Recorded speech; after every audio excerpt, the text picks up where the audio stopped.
Good morning, everyone. It is 9 o'clock, so I will call the 2027-2028 Council Retreat Budget Workshop to order. We have 4 council members present. I understand Ms. Moran will be showing up. She might be a few minutes late. We'll get started here. We've got an agenda before us. This is going to be an discussion of topics. We'll take no action on anything today. We'll have a number of presentations that we're going to hear from city staff. And the purpose really today is to ask council to provide some direction and guidance as we go forth with the budget process for 2027-2028. We'll also talk a little bit about a strategic plan for the city, some of the expectations that I would request council to consider when developing a strategic plan. We'll have a presentation on council rules and updates. Once again, those council rules could be updated, and I would ask for council's direction, again, whether we wish to consider updates or not. And we'll also review the community survey results. That'll be presented, and we had about 1,500 respondees, I think, from our citizen survey. And then a council work plan for 2027 as well. As we go forward, some of the topics that I'll bring up for discussion are fireworks, alternative revenue sources, and I have a few other topics. And then we will adjourn no later than 3:30. Perhaps we might be done sooner, but this dialogue is really driven by city council, what you wish to discuss and the depth you wish to discuss it. So I will stop speaking at this moment. I've given you a quick overview. We'll go right into now the budget calendar review by Aaron Gwynn. Are you ready, Aaron? Okay.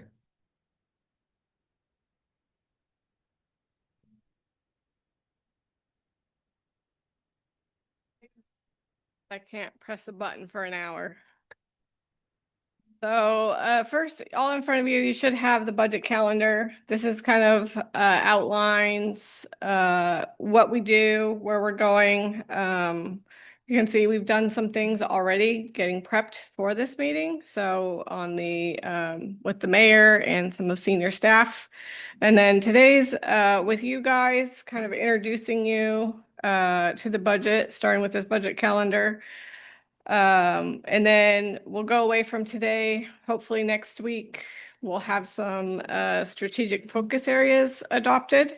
And that really gives us guidance on how we're going to put the budget together and kind of gives us some buckets to make sure that we're budgeting to. And after that's adopted, we'll get into the real work, the grind for all the departments. We'll put their budgets together. This team right here will help push out a bunch of budget worksheets, and then we'll be working with departments on anything that they have questions on. And then that all has to be turned back into myself. I believe I have in here the end of July. And I will compile everything as well as the revenue projections. And then we sit down with a bunch of real work with the mayor, August into the fall. A little bit different this year. I did add some extra council workshops. I think one of the things I heard from previous years was that we didn't have enough interaction with council and enough feedback opportunity from council. So I kind of added a couple in here. So if it's on the second page, if you look at pretty much every off council meeting week, we have a workshop or something. So those are placeholders. The goal is to have this completed and adopted by November 17th. So I would like to have a great Thanksgiving holiday, but if it doesn't happen, the requirement is we have to have it adopted before we can expend any funds in 2027. So it would have to be adopted by December 31st. Are there any questions on the budget calendar? Okay, well, we're a little ahead, so I'll just get into our next part of the meeting, which is kind of looking at our revenues. And I do have a presentation for this one.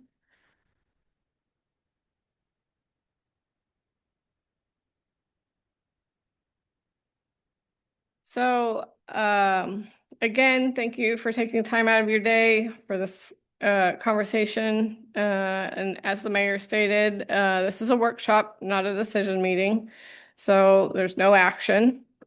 My job in the next 30 to 40 minutes is going to be to give you the clearest possible picture of where the city stands financially, why the conversation about new revenue cannot wait another budget cycle, and what councilmanic options are available today.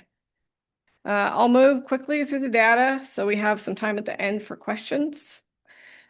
Please feel free to interrupt at any point if something is not clear. I'd much rather pause and have you guys rather than nodding along so I can explain if you need further explanation. So here's a roadmap. We'll spend the first half on where we are. Three big pieces of the general fund, a couple in our special revenue funds that kind of tie to the general fund, and the size of the gap that has been growing. Then we'll shift to what can we do about it?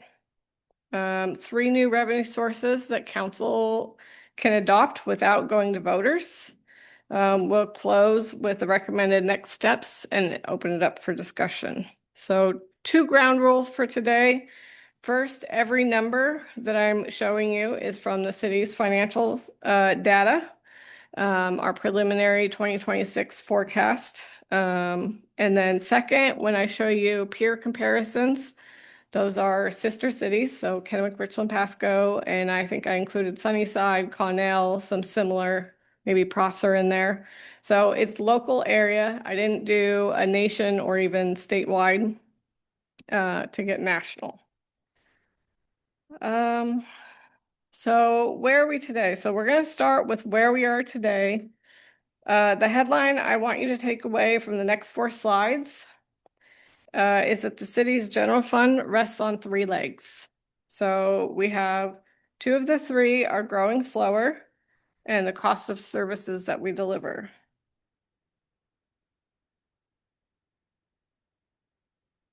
So 3 revenue streams together fund 75% of every dollar that runs through the general fund.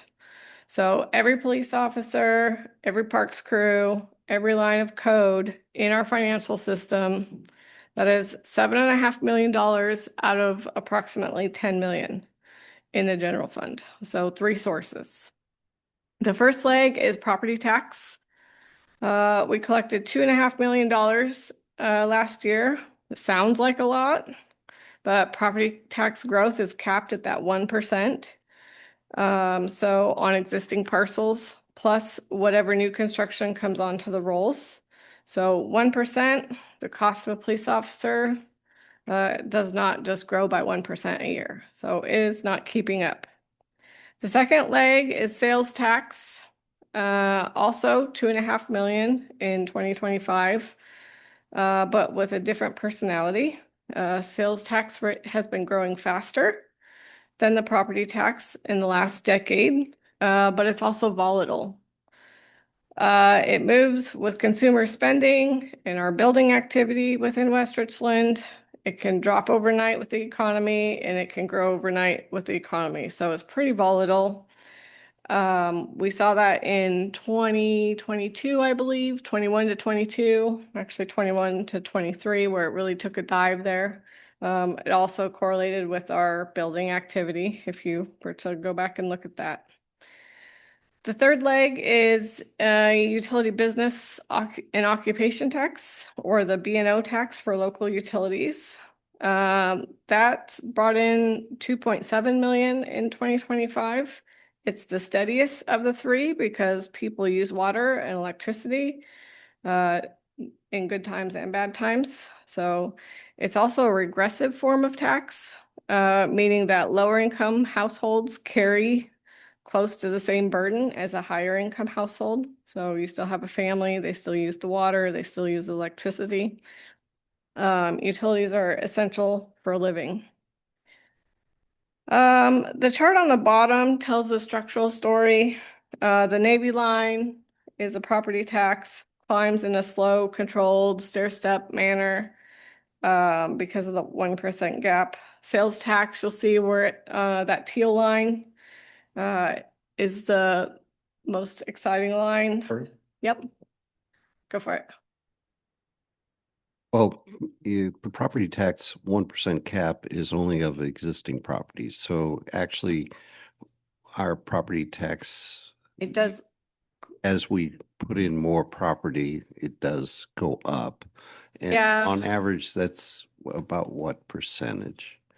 it's about 3. But so as long as we grow, we get more property tax. That's basically the bottom line. Yes. So But our levy rate does continue to the decline. levy rate keeps declining. So the newcomers actually end up with a good deal. Yes. I could probably spend 30 minutes just on property tax. I just want to add to that. I made a note as well as the sales and utility tax. All three go up with our population. Most Sales tax, maybe. sales tax is iffy. Sales tax really goes, right now, one of the biggest drivers, you guys remember my financial reports, one of the biggest drivers is construction. So, yes, when we're adding homes and that, it does go up. I know Eric's working really hard on getting us an increasing sales tax base, but you'll hear me later in my spiel here, like our neighbors get most of our funds. Pardon, I just had a quick question about the graph. I'm wondering where it shows for 2025, the numbers, are they supposed to match up with the numbers at the top? Because it looks like the utility tax is higher than property tax, but on the graph, the property tax is higher than utility. Is that accurate? I will double check my graph. But yes, I think that utility tax should be higher than property tax. So Okay, yeah, I'm just, I think my graph is probably just off, okay, but thank you. let's see. So the takeaway is basically that we're heavily reliant on these 3 sources. In the general fund, again, my focus today is mostly general fund. And that's a problem that we have to solve. So next slide. So this slide compares our sales tax per capita compared to peer cities. I took the Tri-Cities region, per capita applies an apples to apples. So this is sales tax per resident. And it controls the fact that Kennewick's much larger, but they also get a lot more sales tax. West Richland is almost at the bottom of this chart.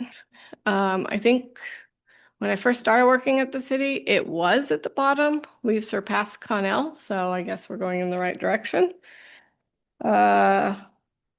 So one of the hard things is when West Richland resident drives to Coxco, just across the border, outside city limits, those sales tax dollars are staying in Richland, or if they go to Kennewick, staying in Kennewick.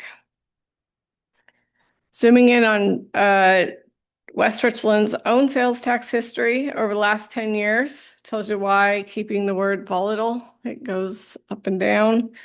We've had years of double-digit growth, and then we've had outright drops. The 21 to 23 dip is the most obvious. Again, this correlates with our building activity in West Richland. In 2021 is when we saw our peak single-family residents. Forecasting from a line that bounces around like that is generally pretty hard. When finance builds the budget, we have to assume conservative growth. Typically, that's 1 to 2% because we can't promise council a number that we do not feel confident defending. That conservatism multiplied across the $10 million fund can sometimes be the difference between a balanced and unbalanced budget. So it's walking that tightrope on like opening it up enough, but also if we hit a dip, is our fund gonna struggle?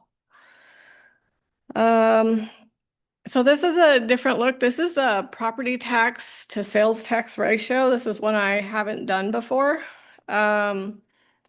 This pattern matters. It just shows the heavy reliance on property tax we have in West Richland. So that sales tax is catching up. It would be nice to have it burden, but anything above the 1.0 is on sales tax means that or property tax means we're really reliant on property tax here. So with, I think, what does it say? Ours is the 1.4 for West Richland. And I think like Kennewick is about a 0.85. So they really do carry in the sales tax. Okay, we'll go to the next slide. Switching out of general fund for just a moment. We'll look at the street fund 101 on pavement. Pavement, sidewalks, signs, signals is paid primarily by state vehicle tax. This is one of the motor vehicle fuel tax. This is our biggest one. And in 2025, we received $290,000 from this gas tax. That's below our pre-COVID of 304 in 2019. So there's two reasons. First, COVID drop in 2020 was real. People stopped driving. And then we lost that's where the huge dip comes from. And then second, every car on the road is more fuel efficient. So growing share of electric vehicles, and we're just not seeing as many gallons. So this is a gallon issue, not what you pay at the pump. This is a per gallon tax.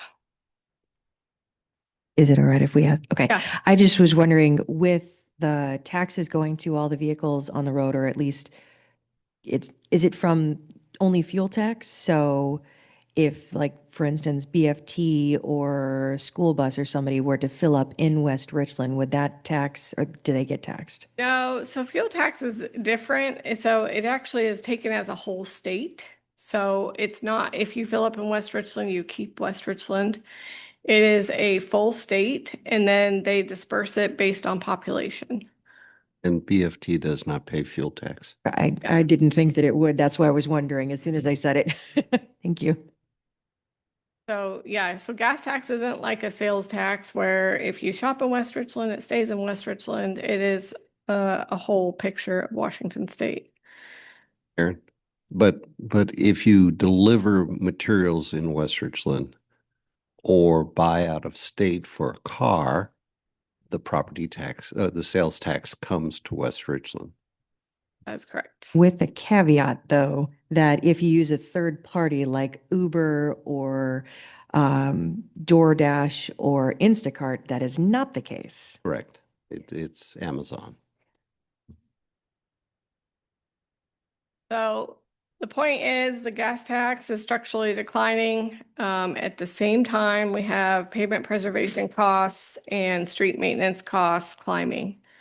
This gap between the need to spend on streets and what we collect grows every year. There's really nothing the city can do with this particular revenue source at the local level. This is a state level issue. But it doesn't mean that we aren't suffering and need to find a fix on our own.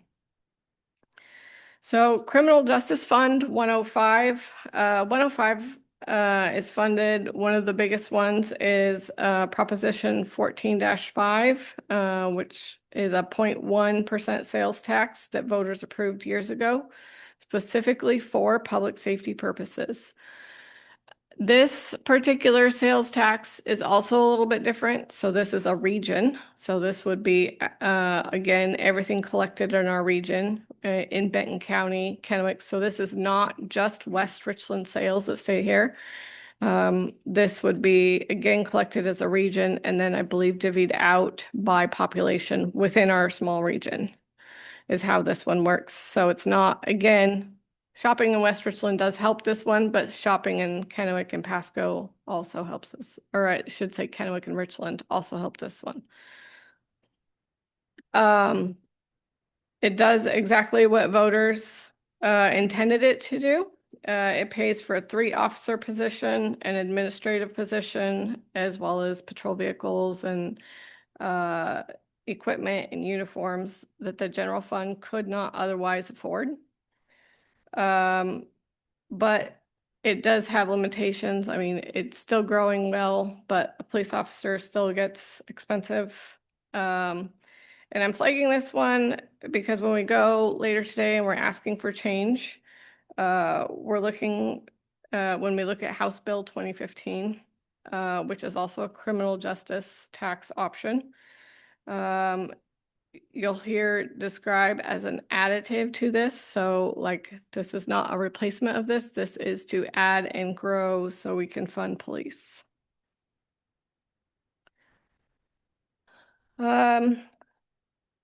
This slide is one that I really want you to remember, and you guys have probably heard me, as well as probably some of other senior staff, really kind of hone in on this one. In 2022, we brought you the 23-24 biennial budget that required roughly a $7 million in cuts and deferrals across the biennium. We made it work. The result was uncomfortable, but defensible. Then in 2024, we brought the 25-26 biennial budget that required approximately $13 million in cuts and deferrals across the entire biennium. Again, we made it work, but that's an 86% increase in one budget cycle. The city has the same services, and we're on the same trajectory, and the math has not gotten any better. We're in 2026, getting ready for the 27-28 biennial budget. We have no new revenue. The trajectory has not changed. And we do not have concrete numbers yet, but the budget cycle is still starting, but math is math. So are you inferring part of that 7 million shortfall carried over into the next biennium to be part of the 13 million? Yes, it did. So I do know for fact. Shortfall is growing. Yeah, the gap is growing. For example, I know just off the top of my head, when we talked about the deferred maintenance in the parks, I think we were looking at $600,000 a year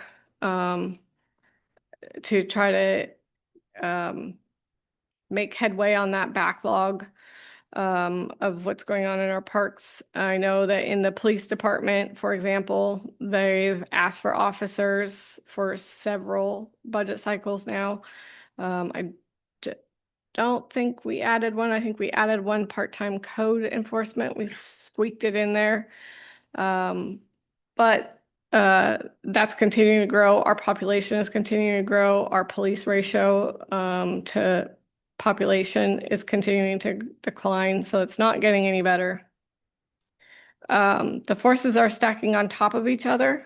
When sales tax slowed in 24 and 25, we did see it kind of pick up, but I don't know off the top of my head, but it wasn't a 10% increase that we had a few years prior. I'm expecting in 26, this is just me projecting out, if we continue to build like we are right now, we should see it pick up in 26, and I should be able to report that later in about 6 months. So the other thing is labor costs, driven by a collective bargaining agreement and just labor in general, being able to retain and recruit employees are climbing faster than our revenue lines. And then the third thing is capital and pavement preservation. Again, I talked about the parks, but we also have the streets. All of those costs continue to go up. The cost of asphalt, the cost of, maintaining all of those. And I just want to be clear that a $13 million gap looks like in operations is we cannot close that gap with cuts alone. We can't, I mean, we're at the past the point of finding efficiencies. I know every department here is scraping the barrel and they are doing what they can. But we can't close it with vacancies. I mean, we don't have enough people for help as it is. So I guess I'm not making a recommendation. I'm just telling you the math.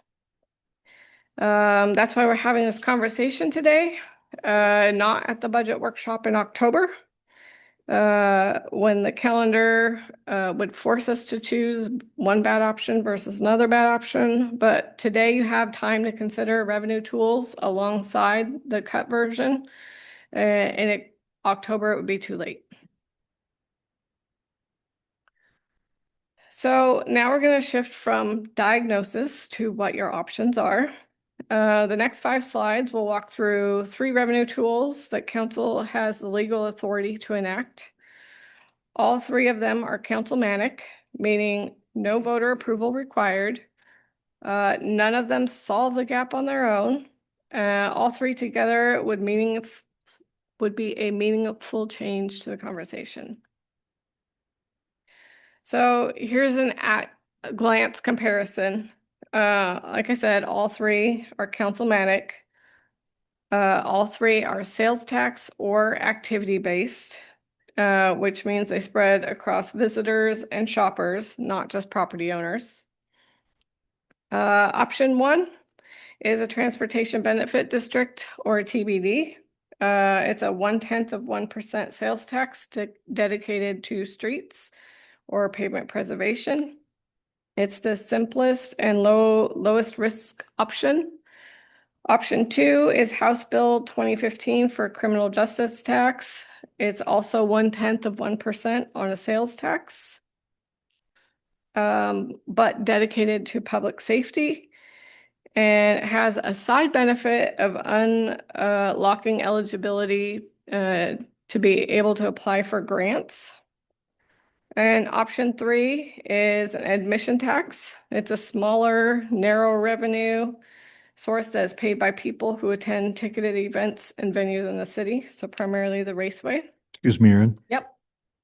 Do you have any kind of back of the envelope rough idea numbers on option number 3, what that would look like? Yes, I think in my like 2-3 slides ahead, I have like just kind of throwing figures out what that would look like. So the key thing I want you to notice on this overview is that 3 options do different things. They're not redundant. A TBD is for your streets. House Bill 2015 is for public safety. And then admissions tax would be a general fund, general government option. Tax would be on tabs. Is it a tab tax? No, we're looking at doing, you have that option, but in what I'm showing you today is the 0.1% sales tax. So this is what Flat sales tax on it's, yep, tax sales in West Richland. it would be sales in West Richland. We can talk about car tabs at another opportunity, but yes, what Aaron is proposing is just a 0.1% sales tax add-on, which our sister cities, I believe, already have. Richland and Kennewick, and I think Pasco's going through the process. So option 1 is the TBD, a little bit more information on how this works. Council will need to form a TBD through ordinance, then impose 0.1% for sales tax. The other option is the car tabs.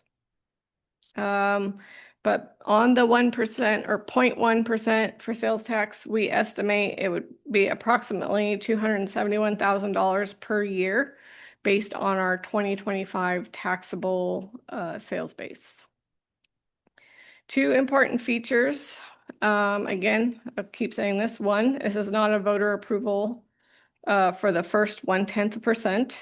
I think you have the option to increase it to 0.3%. If you go above the 0.1, that does require a voter approval, but 0.1, that first 0.1 is a council decision.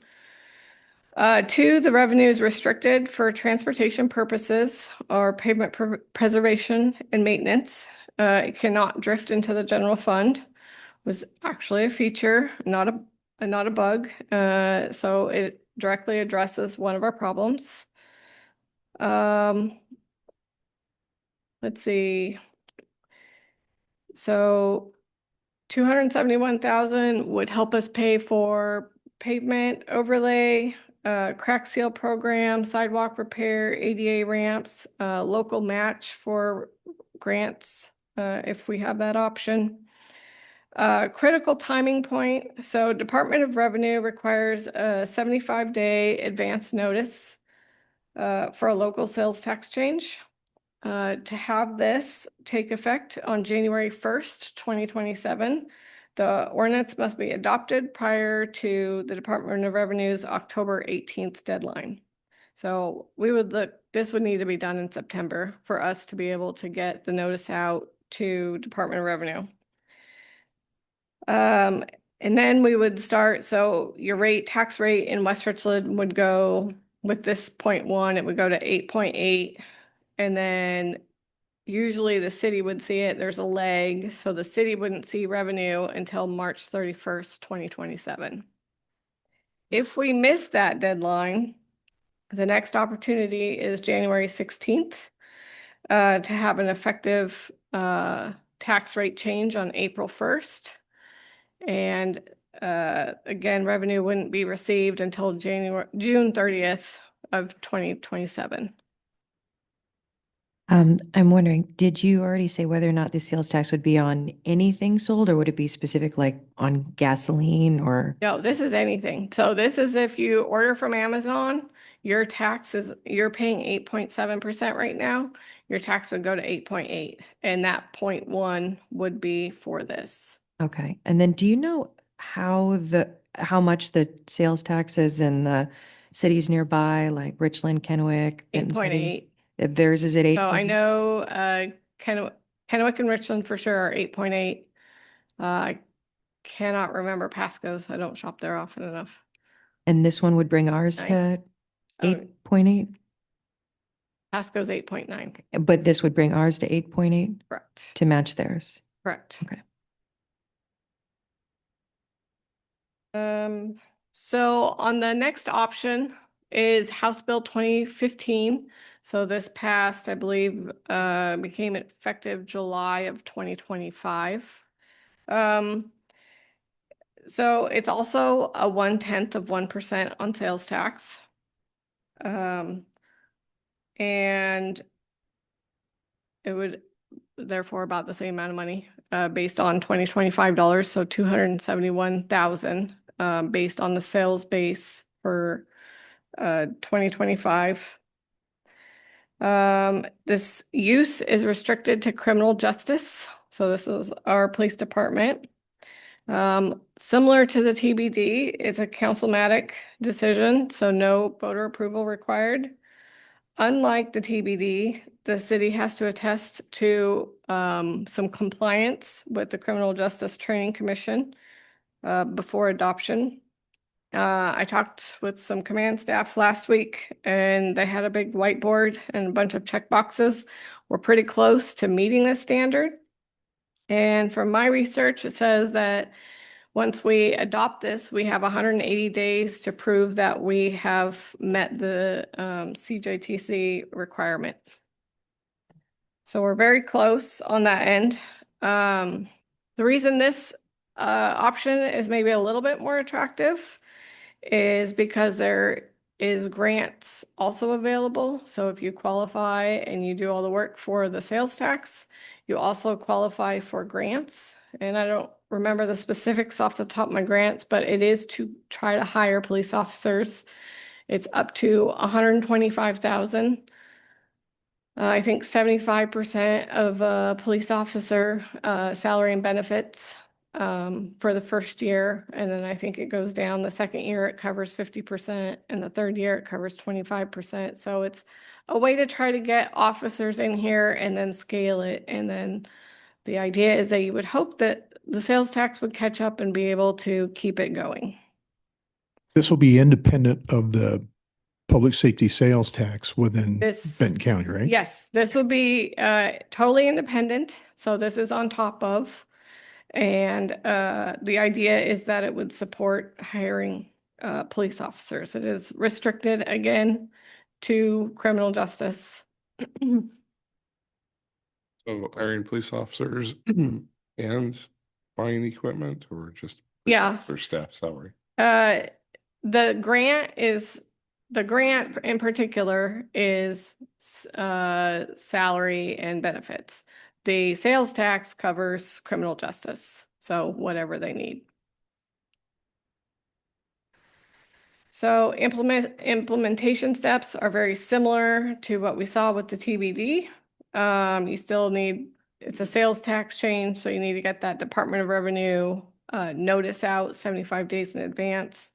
And again, if it was January 1st, go ahead. I'm sorry, I was just wondering, can you remind us what currently the budget is for the criminal justice fund that we use currently? I don't. For 1 year, not for biannual. 1 year. I want to Estimate's say totally it's $1.5 fine. million, about.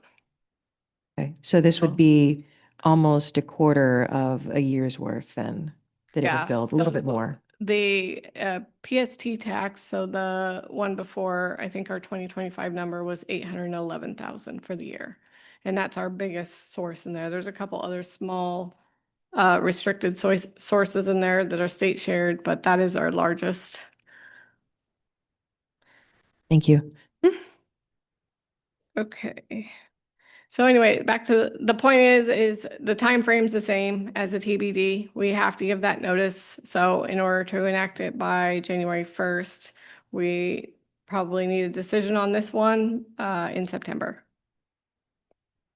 Admission tax, again, we don't know a lot, and here's those numbers I think you were asking for.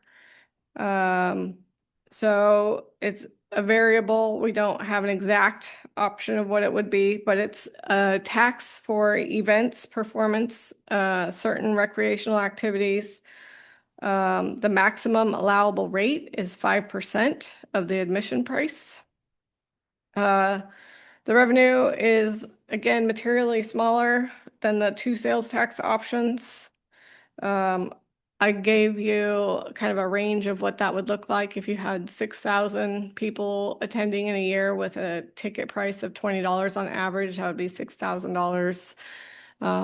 You can look at the screen there, but it kind of varies. The reason it still belongs in this conversation is because it comes in the general fund. It's unrestricted, can be used for any purpose. We're like supporting IT or whatever we need.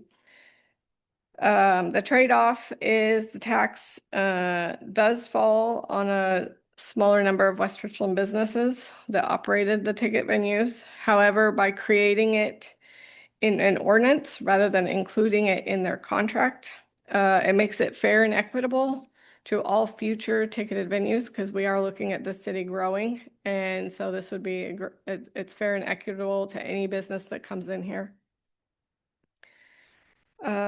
So comparing the three options, yep, Quick question. So on admission tax, yes. what events does that cover? For example, registration for a chamber luncheon. I do not think so. I don't remember the full ordinance. It's more on like events that are, go ahead. So just some history, an admissions tax was actually the second ordinance that the city ever passed. And at some point they repealed it.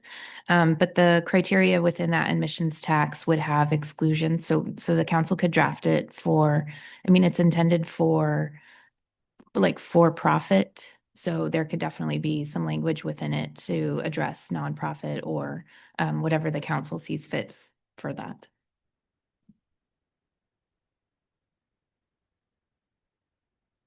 Well, I mean, I guess my question comes down to, did you envision how much it would cost the city in the way of staff time to collect that tax? I mean, to me, It would be it's similar to our gambling tax.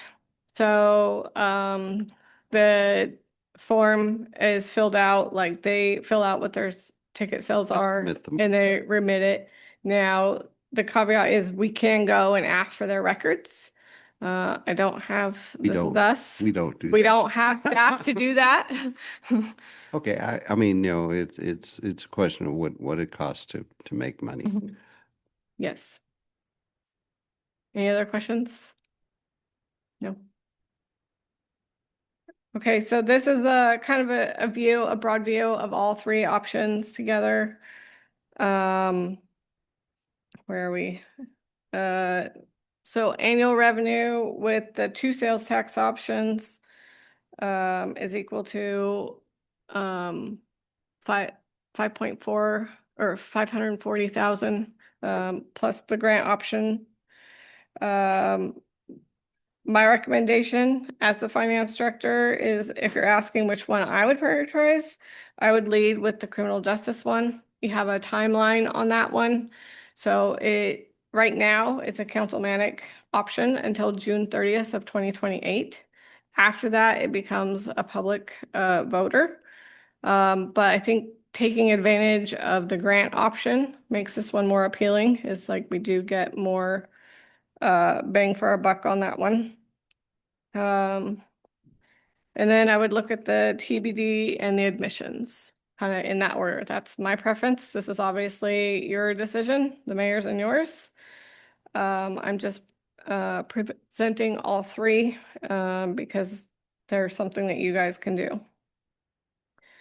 So the next step for today is concluding today's meeting. Council will have the opportunity to give the mayor direction. Will not be taking any votes or any decision to opt to move forward, but this will be your voice to say if you want to look at something further, you need more details from a finance team. Step 3 would be public hearing, adoption, and getting the ball rolling if you choose to go that route. Right now, we're not behind. We still have time to get these in for our 27-28 budget, which is why we're discussing them today. If your direction is to come back and you want a super deep analysis, that is going to take time. Is very doable, but it does kind of make it pretty tight to get it in for the 27-28 budget. So that was my package. 3 things go forward with and ask any questions. No, what I'll do at this point, if you want, is just, we'll go down the row here if you have additional questions and so forth. And then just keep the conversation going. So Dan, or Councilmember Ritchie, I'll be glad to start with you if you have any additional questions. Not just yet. Councilmember Cole? None at this point. Thank you. No, I'm good. Councilmember Moran? Yes, I'm wondering, when we're looking at the cuts that we had to make based off of the requests, what were the amount of cuts for each of the department? Do you remember, or would you be able to get that to us? Because I feel like if maybe the cuts to one department were far more significant than one of the others, that might also play into this. Off the top of my head, I can tell you that cuts to the police department, as far as dollar volume we're talking about, police department and parks, and then the streets are interesting because they got cut a lot, but then the general fund also supports the street fund. So there's about 500,000 that we have to transfer out of general fund to the street fund. That's not addressing the other issue of pavement preservation. So those are kind of two options in there for that one. As far as need goes, I mean, Brad's budget is really little. He's one person, but his person that he asked for got cut. So, I mean, impact wise, that you could look at it that way. It's not huge dollars, but like it's probably half of his budget. And Brad would also only be able to get any sort of revenue from the third option because it would be general funding, right? Yes and no. That's the yes directly, but if you have options for, say, criminal justice, like the burden to the general fund for criminal justice is reduced, and therefore it kind of gives us some more leeway. So it's like there's a little bit more flexibility in how we do that, and it becomes, well, what's priority? Well, if we can get that, that reduces the priority out of the general fund. So then it might be something where it's almost in the end, no matter which one, whether we choose the number one or number two option, we'd be able to have funding covered for the same amount of things. It would just be which option would be better. Is that accurate? Yes, and whatever you do, it's not going to close our gap fully, but it will reduce the burden on the general fund altogether. Thank you. So, so I just, kind of the elephant in the room here is we kind of glazed over the idea that no additional cuts or belt tightening is going to help or can be done. I think, I guess I'd just like to point out that there's a pain tolerance there, but there's always things that can be cut. And it may be painful, very painful. Just want to point out that additional taxes are not always the necessary solution. I am not advocating for pain. Well, I But think I'm saying that it is something that I'd like to see more analysis on because it's the other side of the equation that haven't heard yet. no matter what, even if you adopt these, we're still cutting. Like this is not Right. fixing. We're still cutting. We're probably, and I haven't gotten into the numbers yet, but we're probably cutting more than 13 million even with this, because this would only be, if you did the two sales tax options, it's only 540,000 for a year. So, and if that was a biennium, 7 million and 13 million was biennium. So if you cut those in half, that's 7.5 million in a year. You're only talking 540,000. Yeah, this is, I think I mentioned in a far distant past council meeting, the valley of death. This is where a town of 18,000 people is trying to become a town of 30,000 people. And so you've got this problem where your expenses and creating roads and having police forces and all the rest that go along with needing to serve people like you're a big city, it can't be done with a small population. So, when we get to the 25 or 30,000 people and the associated businesses that come with that, then I mean that's the bet that we all made. Well, I shouldn't say we all, but previous administrations have made on growth for this city. So it'd be interesting to see. I think it's interesting to look at a place like Connell, which I don't really know Connell that well, but it's a much smaller town. And I'd be interested to know, they don't seem to have taken the path of rapid growth like we have. We've definitely taken the path of rapid growth. And so I'm just pointing out that this is a consequence of that. And I think we can make our way through it. But I look at the big picture in that regard, and I encourage our fellow council members to do the same. I mean, the bet is that we'll be successful.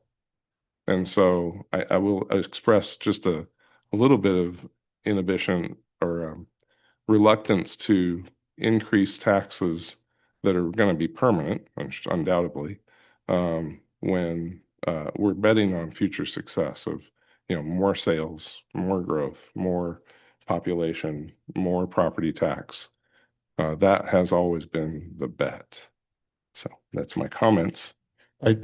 If I may make one comment, I think what is very clear in my 100 and some odd days. 117. I saw that. 117, thank you. One thing I've noticed is that we do have very dedicated staff, but many of the staff are in here on weekends. They are in here working because they care about the city. And it's not because they want to be here on weekends, but the job will not get done if they are not here on weekends. The job of preparing our budget, the job of policing our streets, the jobs of maintaining our roads, the jobs of building our developments here. Yes, growth is inevitable. It will happen. We cannot stop growth. But what we need to do is be able to adjust to the growth. And when we have a $7 million deficit, when I served on council, which is now ballooning to 13 million, I'm concerned. And I think we should all be concerned that we need to look at ways in order to ensure that we can continue to deliver the services that our city needs. So I will stop at that point. I want to let Mayor Pro Tem Bloom to speak as well. Okay.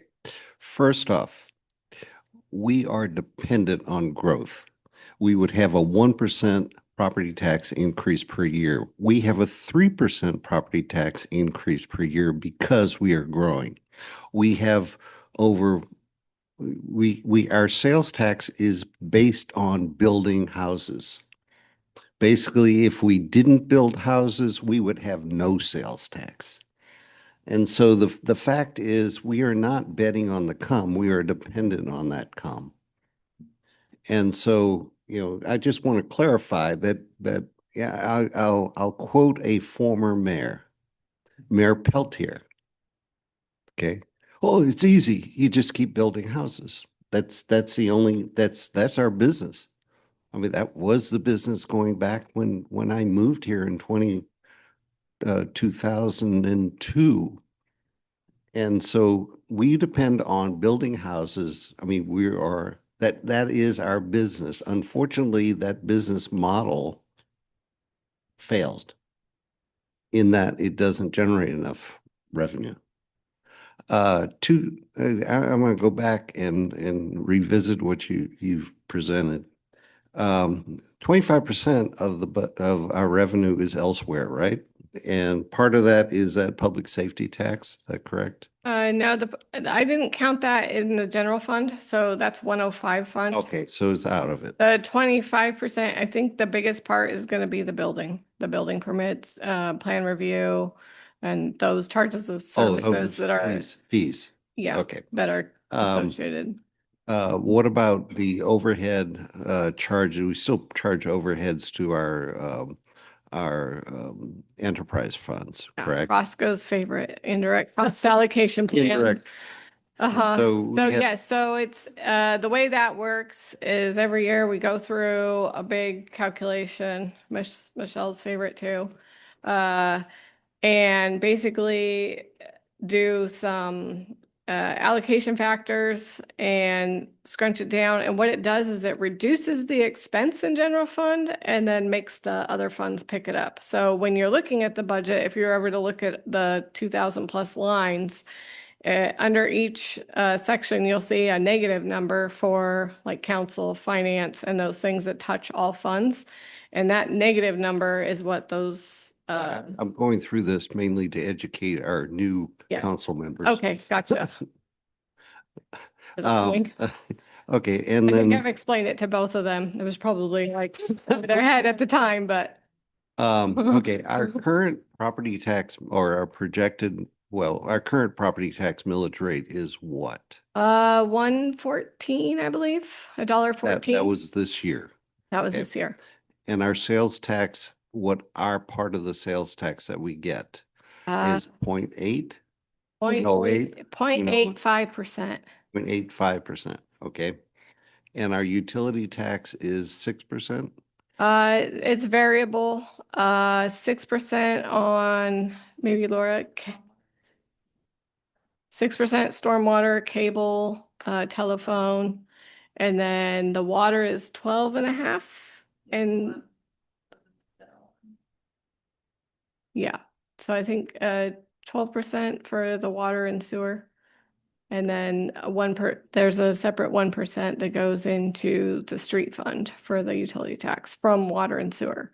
Water and sewer are not regulated on how high, those other ones are. So I believe telecommunication The state says that you can go to 6%. You can't go above that. I do not believe water and sewer are capped. Now, I'm going to go back and do the other numbers. Hey, If we raised sales tax 0.01%, 0.1%. that would be approximately $15 per person in West Richland per year. Correct. And it would be about $400 on a new house. That's what the more sales tax would be, give or take. Just so you understand, I'm assuming $400,000 of material delivered or services delivered that would be taxed in West Richland. Whereas I guess a mobile home or a modular home possibly I don't know how that would work. I don't know how this works. If it- Those are charged a regular sales tax because they're. Sales tax. Right, but they could have been but you could actually purchase out of West Richland and deliver and then pay. I mean, you play a game. It's not like a car. I just want to point out those impacts. I mean, because having gone through the discussions with transit tax of a tenth of a cent or 2/10 of a cent, the impact on individuals globally is relatively minimal. And yes, you don't want to say it's we're raising taxes and we're making life miserable. Yes, we are, but so is everybody else. So I just want to present that out. The over 50% of the property tax, I've had many people complain to me about why is property tax so high in West Richland? Two reasons. One is property is assessed at a very high value compared to the other jurisdictions. And that means hey, it's worth more. You get taxed more. Well, why is it worth more? Well, that's because we're a safe community and people want to live here. So, we could have up to 2.1 mil, Yes. correct? Mhm. So we're almost to the point of getting to half of the property tax what we are collecting. But again, on a the property tax we the city collects is probably on average, well, I wouldn't be able to guesstimate per house what that property tax is, but my guess is I think I calculated for my property, which is assessed higher than a lot. It was like $600 a year. So, I mean, the residents of West Richland, what The city of West the Richland. city get, Yeah. As a city. right? And so the message to the citizens is, hey, you're not paying your way to the city. Half of the property tax is going to the schools. And I believe the state gets, no, the county gets almost as much as we do. Don't remember. I know Councilmember Cole had it in one meeting. He went through the whole thing. Well, I'm just, but I'm trying to put this all in perspective. Not that I will say, oh, I want to raise your tax, but I think we're beyond time. It's the model we had of we're building houses. That's our job. That's how we make money. We get more houses, we get more electricity. When there was a big push with transit to put in electric buses, I was pushing to have a substation in West Richland because Benton REA was cheaper than most of the other areas. Unfortunately, Richland has undercut us as far as electric rates. But it's impractical for the bus to park here overnight. So anyway, and they only have 2 buses and they haven't even put them in service yet. So the key comes down to is these tax increases are not the end of the world. And, you know, as discussed, it wasn't, I'm still, I'm skeptical of the emission tax, so I'll leave it at that. I know Councilmember Moran, you wish to make a comment. So first, again, thank you. And I would like to say that I understand and appreciate what Councilmember Smart was saying. I do think that there comes to a point where while yes, you might be able to cut always, I think that at some point, cutting is far more detrimental than the monetary cuts. For instance, if I were to decide to cut back on how much I pay for my personal vehicle, if I got a less expensive vehicle, then I would in the end have to pay more in maintenance costs for that vehicle because it might not work as well. When you're also talking about staff members, I know that the staff here really, from what I understand, enjoy working here. I mean, they come in when they're not getting paid to do it, but at some point, somebody's going to say, I can't do this anymore with such a shoestring budget. There's got to be someplace else I can work where they will pay me for what I'm worth so that I can actually get the job done. And I don't want to lose anybody that works here because we have fantastic employees. And I want to make sure that we're valuing them not only in pay, but also in the resources that we give them. So I know that it's tempting to look at doing more cutting, but I think that that is going to be detrimental to not only the staff, but to the city because it would be detrimental to the staff. I will also say that I know that it may sound as if to some that Mayor Pro Tem Bloom is downplaying the cost to somebody because I know that if you're on a fixed income, any amount of adjustment where it goes up is going to be harsh. The sad reality is that unfortunately, this city is not in control of the inflation. So we're having to adjust as is to meet it. And it's not fun. It is awful. I don't want to raise anybody's money that they have to pay. But in order to survive as a city, we're going to have to. So just to, I think to clarify, we were told, or being told that there's perhaps somewhere around a $13 million deficit. That was the previous one, and I don't see it getting better. Right. What we're looking at right now is 500 and some odd $1,000 worth of potential revenue. Correct. Okay. We still need to do some analysis on what to cut. Okay. Yeah. $500,000 does not add up to 13. So what I'm trying to say here is I'd like to see the other side of the equation. I agree with the sentiment of my fellow council members here about not wanting to raise taxes, but it's not really a huge impact for most people.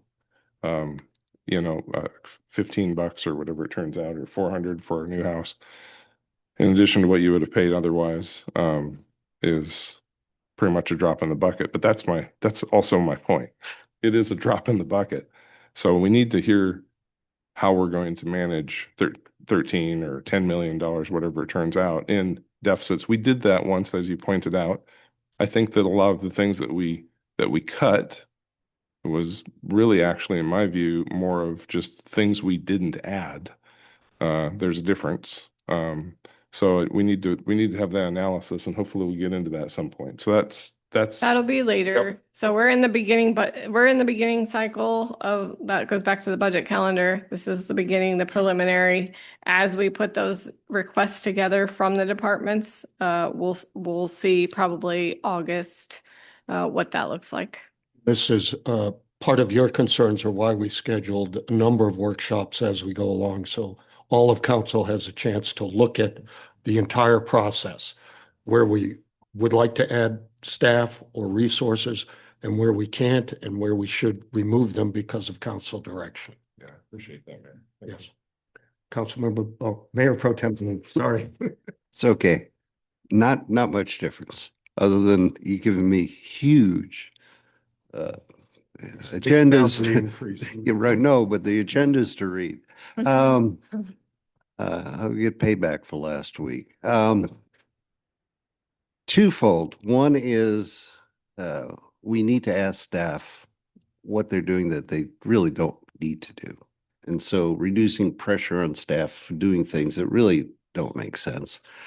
We need more resources and possibly we can ask for volunteers to resource, including council to volunteer to do things. I mean, we're paid the big bucks. I mean, shoot, I figure I make about 50, 60 cents an hour. Um, the but we're here because we're dedicated to helping the community. I mean, that's really the question. I mean, when we do cuts, the cuts, oh, it's cuts in service. The parks aren't as well maintained, the roads bumpier, things of that nature. We do not want to end up like Olympia. Olympia had the worst roads I've ever seen for a state capital some years back. I mean, they were improved, but when I was there, we stopped at a parking meter. Parking meter's dead. So here, call this number. Yeah, we got you. Why do you have the parking meter? It's that's staff time that maybe not productive as far as cost. Anyway, so I appreciate we have two sides of cuts. Cuts is cuts in services, cuts in expectations. And that's really the only way we can balance the budget. Councilmember Ritchie. Push your button. Yeah, push. You told us earlier that we've got about 540,000 in unrealized potential tax increases that we could do. And that our sister cities had already done those. Did I get that? They have done the TBD, so they have done the transportation one, and that would be Richland and Kennewick. And I believe Pasco's going through it. Not a lot on the east side have done the House Bill 2015. I think Pullman just went through this. Is probably our closest, and I think there's, again, off the top of my head, I think there was two other Eastern Washington cities that have taken advantage of this. So, excuse me. So where I was headed with that was why? Yeah. So my question was why? Why is it that we haven't done this in the past? What's the history that has us, that tenth of a percent behind, so to speak? Is there something I'm missing here? I think that it just hasn't been put in front of you. And like we're putting it in front of you now to say make a decision. Yep, and if I could, and I might ask the chief to comment here if he feels it's appropriate, but the Criminal Justice Training Center attestation has some detail to it, and there is a significant number of steps that have to be done. Anything you could care to add, Chief, on the Yeah, there is a list of funding? things we have to meet, and we have met some of them. And I'm going to actually go back and do a full audit to make sure that we're ready to go. But we'll be ready to go if this gets passed. And that might be part of the hurdles. Councilmember Ritchie, I can't speak for other cities, but yes, it requires council action in order to put it in place, but then it requires that separate step that the police department has to meet certain standards in order to benefit from the tax and the grants. And that one's newer too. So that one just became effective July of 2025 as even an option. TBDs have been around for a while. So do you have another comment? Council? Yeah, go ahead, please. It's like, I was just going to say, and it sounds like admission taxes have been around for a while as well, seeing as we used to have. Yes, Yeah, it's been the around second for one. a long time. Yeah. And I know, yes, and all of our sister cities, so Kennewick, Richland, Pasco, all have it. So, and I think most cities do. Benton City does. Moses Lake, I know, does. So I think it's a very common kind of standard. Most cities have it. We don't. For some reason, it got repealed. So I think at this point, I really need to solicit council's direction. Again, we are not voting on anything, but I will ask the question, is there a general consensus for council to proceed with moving forward with establishing a transportation benefit district so that we can present this information for further debate before I ask staff to do additional resourcing and work? So For me personally, I would like information on all of them because I think that I would be somebody that if I look at the dollars and cents that any of them, especially, yeah, I don't want to go too far into it, but yeah, all of them I think would be good to look into. I'll take this in order. I'll start with Councilmember Ritchie. Yeah. With a That's okay. $13 million shortfall, do we have any other option? We have to look at every option. And so, yes, I want to know what my choices are. All right. Councilmember Cole. I believe all three of these are viable options at this point, and we should look at them and consider them. I'll go to Councilmember, you already stated yours, Councilmember Fetto. Yeah, I feel the same way. I think it's worthwhile to take a look at. At the end of the day, we're going to raise sales tax 0.2%. But when you think about the goods and services purchased in West Richland, most of those are exempt. Councilmember Smart. Yeah, I agree. I think that the $540,000 divided by 4,500 rooftops is about $10 a month. So I'm interested in seeing what the details would be to implement these. All right. Yeah, I would like to see these all come forward. All right. Thank you, council, for your time. We're slightly behind schedule, but we'll take a short break because I can speak very rapidly. So take about a 10-minute break, please.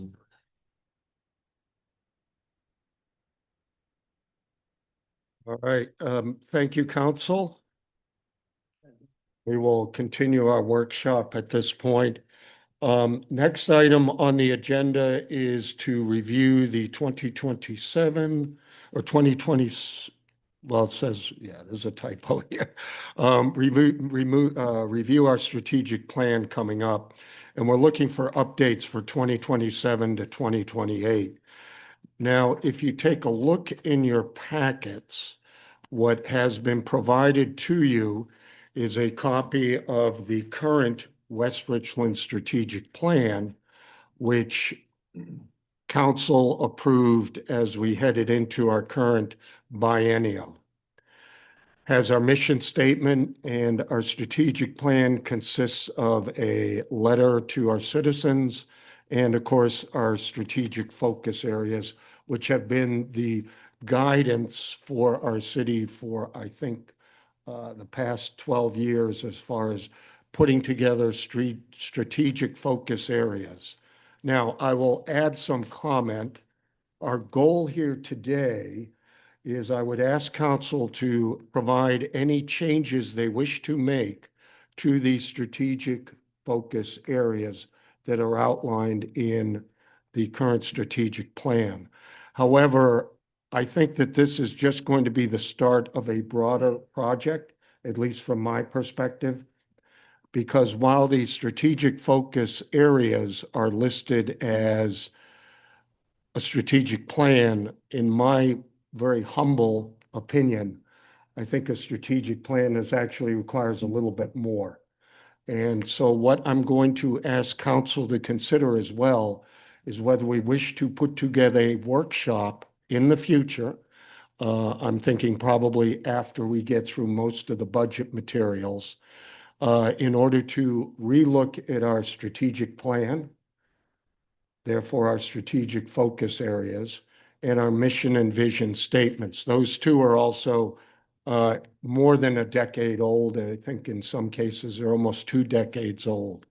So just as needs of individuals, families, and communities change over the years, I think that it would be in our best benefit as a city to provide a clear strategic plan and then perhaps look at our mission vision statements as part of that. So I'm not going to put that burden on everyone today. I would ask council if they're willing, number one, to do a future workshop, and number two, and this will be the first item we take up, is do you wish to make any changes to the current strategic focus areas and the strategic plan as outlined here? As we go into the budget, this would be part of the current.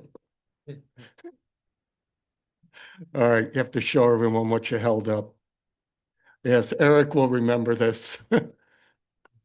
That is where I wish the discussion to start. And so I will open it up at this point for council member comments. I did see a nonverbal comment from council members Moran, but council member Smart, you wish to go forward? Yeah, I like your idea of a future workshop to look at the strategic focus goals or plan. And then at some point, I don't know if you're ready for it now, but I did read through this and had some questions or maybe comments on the current. Please. Cool. Okay. Yeah. So I just went through and did some yellow highlights of things. Goal number 2, improve economic vitality and competitiveness, implementation of the economic development strategic plan. So I just would like at some point in the future, that's one that I would like to get more clarification on, like what exactly is that? All right. I mean, I've seen efforts in the past, and I'm sure Eric could give us a dissertation on how that works, but I think that needs to be looked at. And then so I don't require any more discussion at this time. I mean, I'm good, but I want to mention that one that stuck out in my mind. Goal 3, enhance the city image. I had highlighted the implementation of adopted citywide design and development standards that set the standard for creating the character and place. Yeah, that one, I mean, I know that we've had a lot of discussion in the last few months on Lewis and Clark Ranch and those design standards. I'm leery of applying that to the entire city, so I just want to make that comment. And we could, discuss these further at another time. Unless this is the time to do it. Goal number 1, conduct. That's on Which page 9. what area are you on? Yeah, sorry, I gotta get It's my okay. computer to work. That's focus area. Wait, I haven't gotten to the focus area yet. Oh, 4. I'm sorry. I'm looking at that up there. Conduct city operations using best management practices, and there's the conduct the citywide surveys to identify citizen satisfaction, perception, and exceptions. I think. Oh, I'm sorry. Yeah, it is. It's focus area 3. Sorry, guys. Mine says page 9. Oh, I'm not sure you guys have hard copies. So, so goal 1, focus area 3, goal 1, conduct citywide surveys. I think we need to relook at that. And I think we need to look at having council on the agenda to maybe approve or review questions before that survey gets put out. I've had some concerns myself, and I've heard comments from citizens. Also, just how much credence we put into that survey, the business of it being distributed, and some people knowing about it and some people not. There's all sorts of issues with this survey that we need to hammer out, I think, in the future. And of course, later on today, we will discuss the results of the current survey. Right. As well. Yeah, that'll be interesting. As I scroll through here, let's see, I'm on next one I've got highlighted is strategic area 4, goal 1, implementation of the parks plan. We've all seen the parks plan. It just brings up the point in my head that needs to be reviewed, especially with the concept of the current budget restrictions. But that's a high point. of something that needs to be looked at carefully by council.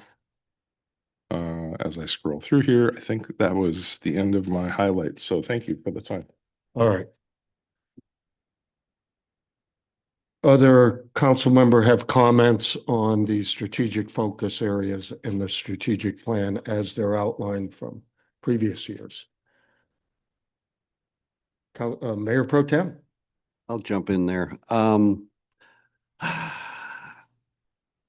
I would hate to have, again, we talk about requiring staff time on things. I think to have staff spend time going back through the strategic focus areas. This was actually developed when I first came on council. So it's almost 15 years old where it initiated. So when Brent and I were both new to the council, that's where this came up, and it was important, and it's evolved over the years. But I don't disagree with some of the things that Mr. Smart is talking about. The question comes down to is we have these in focus areas. Do we need to adjust it now and spend staff time doing that? That's what I would say is yes, this is something we could defer to later. If there's some specifics we want to make changes on, then we can bring those up as separate issues. Does that make sense? I'm just I agree with you. I think it's appropriate that we as a council see the city survey before it goes out. Yeah, I think each of these issues, each of these highlights that I brought up could be discussed Separately without a workshop or tremendous staff time. Yeah, I don't know how much staff time we need to spend, but I don't know. I guess we'll hear what the rest of the council members say. All right. Great. Councilmember Bryan? Yes, just to go a little bit more into my yes answer for this, I would like to see something similar to how we did it last time, because first, I don't know if it's been fully explained or understood by some of the newer council members, but these focus areas help the staff know what direction to go to when they're creating things to go in front of the council. So whatever's on here, if they see something that could happen, they could be like, oh yeah, that's a focus area 1, goal 1 and 3. And if it meets a bunch of goals, it's definitely something that they know they should bring to the council because it's something that the council wants to focus on. So I do think, especially with having newer council members, it might be valuable to have a meeting. And I honestly don't think that we might need to have more than just a staff member. And sorry, Stephanie, it would probably come down to you being there. Hopefully on a day that we could verify that all of the council members could be there. And I do like how we did it the last time, where it was kind of dot voting, where we would say, okay, we're going to put dots on a wall next to things that are most important, and those would be under certain focus areas, because I feel like the focus areas likely would not change. I could be wrong, but I feel like the focus areas are fairly good. They've worked well for us. But doing the voting by dot, I think, would help kind of figure out how they could be written if they're not written that way already, and hopefully wouldn't be that much of a change so that it wouldn't be a major about face for staff to deal with. Thank you. Sorry, because in the end, the work is going to come down to the staff doing it. You have a comment, Councilmember Ritchie? No. No? Okay. All right. Other comments? All right. Well, council, my objective, if you support it, is going to be as follows. I'll take into consideration, of course, some of the matters that you have brought up, Councilmember Smart, your specific areas. Make appropriate revisions. Of course, they will be part of the budget process, the review process. But I would like to put together a larger workshop later on this year to address the strategic focus areas as a whole, combined with a mission vision, and values examination process for the city. And my intent would be to bring in a facilitator in order to help do that. I have already spoken with a few individuals who've expressed desire to help facilitate this discussion, and they are well qualified to do it. So, council, that is the direction that I ask you for. We will keep the main body together for the purpose of this budget cycle going into 27, 28 without making great changes here, because I think that would just add to staff burden, as all of you have mentioned. But we'll look at trying to incorporate something that is more focused, more direct, and more closely aligned with the direction that the city's going in based on your desires. So, council, any feedback for me on that particular direction? I support that objective with the things that Councilman Smart and Mayor Pro Tem Bloom have brought up, and as well as Kate. Councilmember Ritchie, you good? Yeah, I think the idea of the workshop, I think that's a great one, and getting that in front of all of us, letting us all hear it at the same time, as well as anyone from the public that wants to join in and hear just exactly what the thinking was. So no, I'm in favor of that. Councilmember Fetto, good? Councilmember Brand, yep. Yeah, absolutely. And just as something going off of what I had said about the weekend thing, if it were something where instead we wanted to look at breaking down individual focus areas and just doing maybe one focus area a week after regular business hours, because I want to make sure that more people of the city, especially those that normally wouldn't be able to come to some of the meetings like this because of work, for instance, would be able to show up and view it and see how we're interacting with each other and what we say. All right, I appreciate that suggestion as well. Councilmember Smart. Yeah, I like that suggestion, and I'm in favor of a workshop to review these. All right. Mayor Pro Tem. With one caveat, again, I'd like to bring into that workshop an opportunity for staff to come back and provide direction to council of what they think it's stupid for us to do, right? Or this is meaningless. I have no clue what this is. I mean, a blank sheet of paper and a suggestion box outside the mayor's office. That type of approach is what I'd like to get staff input if that'd be possible. Absolutely. Let me add to that, just especially if there are current goals which have been on the books now for years, which have proven to be not applicable, irrelevant, or unaddressed. Burdensome, that too. So that would be a great input from staff if there are such things. So yeah, I like that. Actually, the idea of getting input from staff prior to a workshop, their ideas would be excellent. No, that's what I was asking for. Suggestion box, collecting little blank sheets of paper. This is stupid. Thank you. I like that, especially with the being able to have anonymous folks saying, because I know that some might not want to be seen as the person that's like, oh, this is crap, because maybe it's their job to do it. But I am all about the being able to allow people to give anonymous feedback if something is not working, because nobody wants to poo-poo somebody's pet project without being anonymous. All right. Well, thank you, council. I appreciate your feedback on this. I will work collectively with staff and with you as we progress through this budget process to put some documents together that you can review. We have magically jumped ahead of schedule. The next item is budget process goals and expectations. Finance Manager Gwynn provided some input with regard to a broad schedule that we had established she had established and I've reviewed, and she's gone through with city staff. But as you can see, it's a rather aggressive timetable. And my expectations as we go through this process are that you provide timely feedback so that we can get this process done.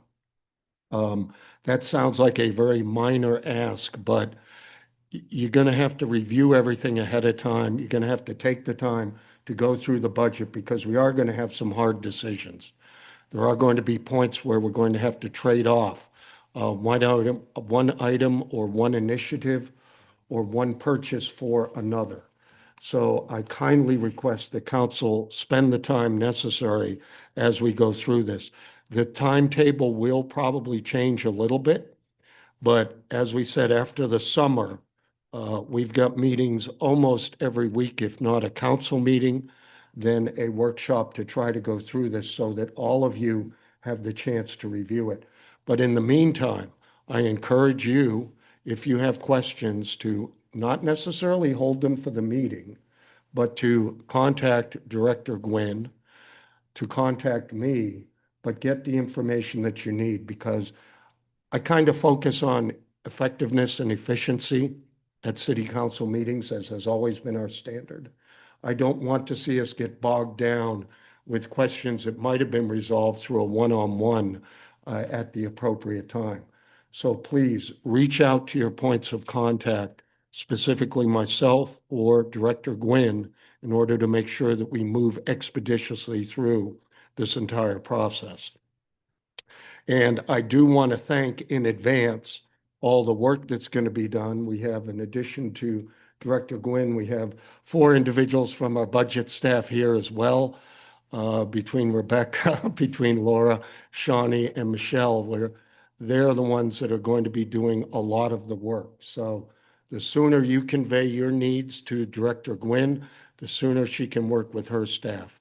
It is going to be a very arduous project.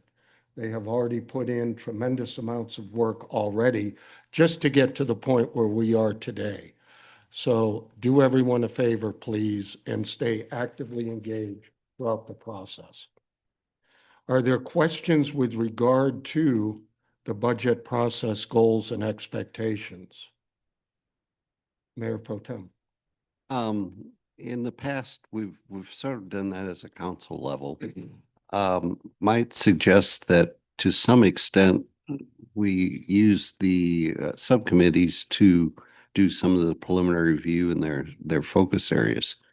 And I think that might expedite some of the meetings that we have to do.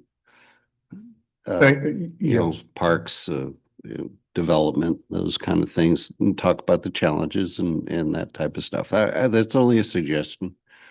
It does put some extra staff time on there, but I think it would be beneficial. But anyway.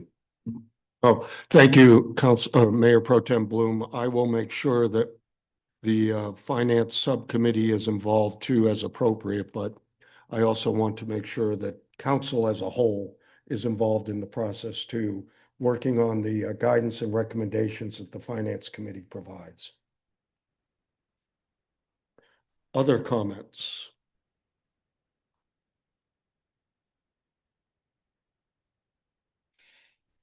Well, now we are significantly ahead of schedule. Go ahead. Let me help you with 30 seconds. I'm not worried about time. Don't say that with me. Yes. Okay. I will comment that I mean, subcommittees would be an idea. I think more importantly, and I think we've already done this in the past many times, is the department heads, need to come up with their priority list of what they think is first, second, and third on high priority to fund, so that we can have something to go off of there. Not that they're making the final decision in that regard, but we certainly respect their priorities. And obviously that's going to come down to that at some point. If you're trying to justify or balance $10+ million deficit. So, I mean, we're going to need that list. And a lot of that, the that decision of what we fund and what we don't, it lies with council, but that's a lot of work for staff, but I mean, that's where we're gonna need that input. I would need that input, I think, so. And I will not speak for staff in general, but my directors keep me well informed of what the needs are and what they have capacity to address. So, yeah, but thank you. I would just hate for that to end up being something where the staff feel like they have to sing for their supper, so to speak.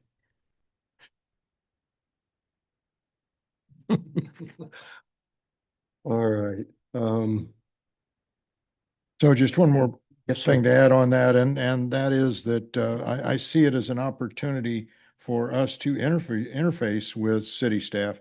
And I know that in working with Roscoe, for example, and John and Ken, we got down to just, you know, a couple faces at the table. And so the hard questions could get asked, the stupid questions get asked, the good questions. So I see those smaller micro meetings as having great value. We don't need to drag the whole team, you know, through every nit and tittle. I mean, but we can address those things and then as appropriate, bring the right things back to the group. Thank you, Councilmember Ritchie. I will say that it might be something, I know that in the past when we have had these workshops, it was something where we had an entire day planned where it would be scheduled where first we would have the planning, community development department, the finance department, the police department, all the different departments individually breaking down their cases. And I'm wondering, would it be easier on staff to do that all in one day? Or would it be something easier to have it also broken down into smaller things? Because I think also for council, it is kind of one of those drinking from a fire hose thing. If you've got all of the departments saying all that they need in one day, you need time to kind of digest each one individually, I think, in my opinion, for me at least. Yep. So also making certain that we're aware of what staff's availability is and timelines. We, directors and I have had that discussion. What is the best trade-off? Should we try and do it all at once, as has sometimes been done in the past, or break it up? I think that that's going to be one of the goals of the workshop. And again, I haven't fleshed out everything with Aaron or with the rest of the staff, but I think breaking it into bite-sized particles or items is a better approach. I remember when I was sitting here and I saw the whole budget laid out at once, it's like, where do I start? You know, and I'm sure that those who have been on council for some time have a similar experience. So my goal, and I think staff's goal, is that we're going to make it as easily digestible to you as possible. So it might be kind of a combination of the two. We'll look at things individually, then try to take an overall arching view here. This is what you've told us. This is now where we stand. So that's why I'm trying to do a significant number of workshops as well, so that you have the time to look at it closely. So that's my goal, and I hope it fits with what you see, Councilmember Bryan. Yes, yeah, absolutely, yeah. Okay.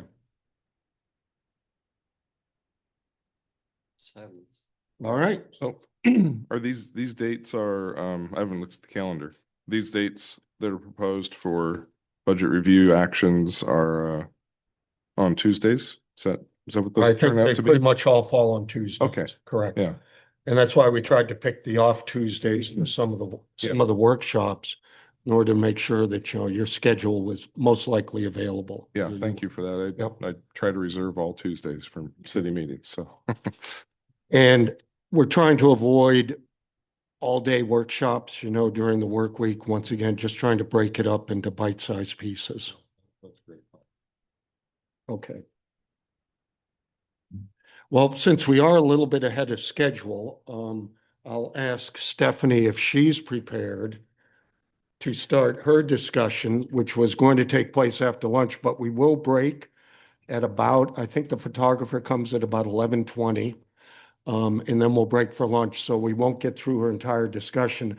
And besides, I think this is the next topic's going to merit a little bit more additional discussion because you have some hard proposals to think about, not decide upon, but to think about in front of you today as part of the package. So, Ms. Haug, if you are ready. You. All right. Let me see. Let me get all the things set up here. Yep. Okay. So council, before you in your packet is a draft of revisions to the city council rules of procedure. I'm going to go through it using this PowerPoint instead of going through the document itself, page by page. But the purpose of this is to gather your feedback, to develop a final version, to bring back for adoption. And if I may make one opening comment on this. Of course, the council rules of procedure were established, I think while I was in my first term as council member, it dates back about 12 years or so. But the goal is really just to bring uniformity and some sort of order to how we go about our business. So there've been a lot of updates proposed for your consideration, and we will just try to make sure, as is pointed out here, that the final document reflects your preferences. So turn it over.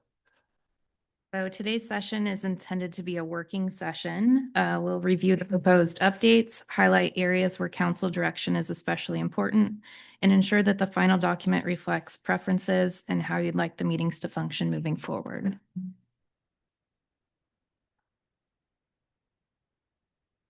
All right, so we'll go section by section at a high level rather than line by line.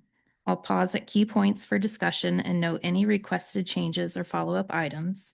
The intent is to keep this efficient while still allowing meaningful input. One question already. Yes. I'm just curious, there was maybe about 4 or 5 years ago that we had a workshop on this. Is this including those changes, not as the drafts, but just as the black and white without the changes? So in the document itself, there's comments over on the side that refer to things that were previously included. So the format of the previously adopted operating protocols. So this is different than that, but what is existing is all incorporated into this. It's either changed and noted, or it's highlighted that most of these are new rules, or it's reorganized. But what is previously adopted is either currently included or noted that it's been changed. Okay, and did we ever approve that one that happened like less than 8 years ago? 2021 was the last time that those were amended. Oh, So, okay. yes. All right, thank you.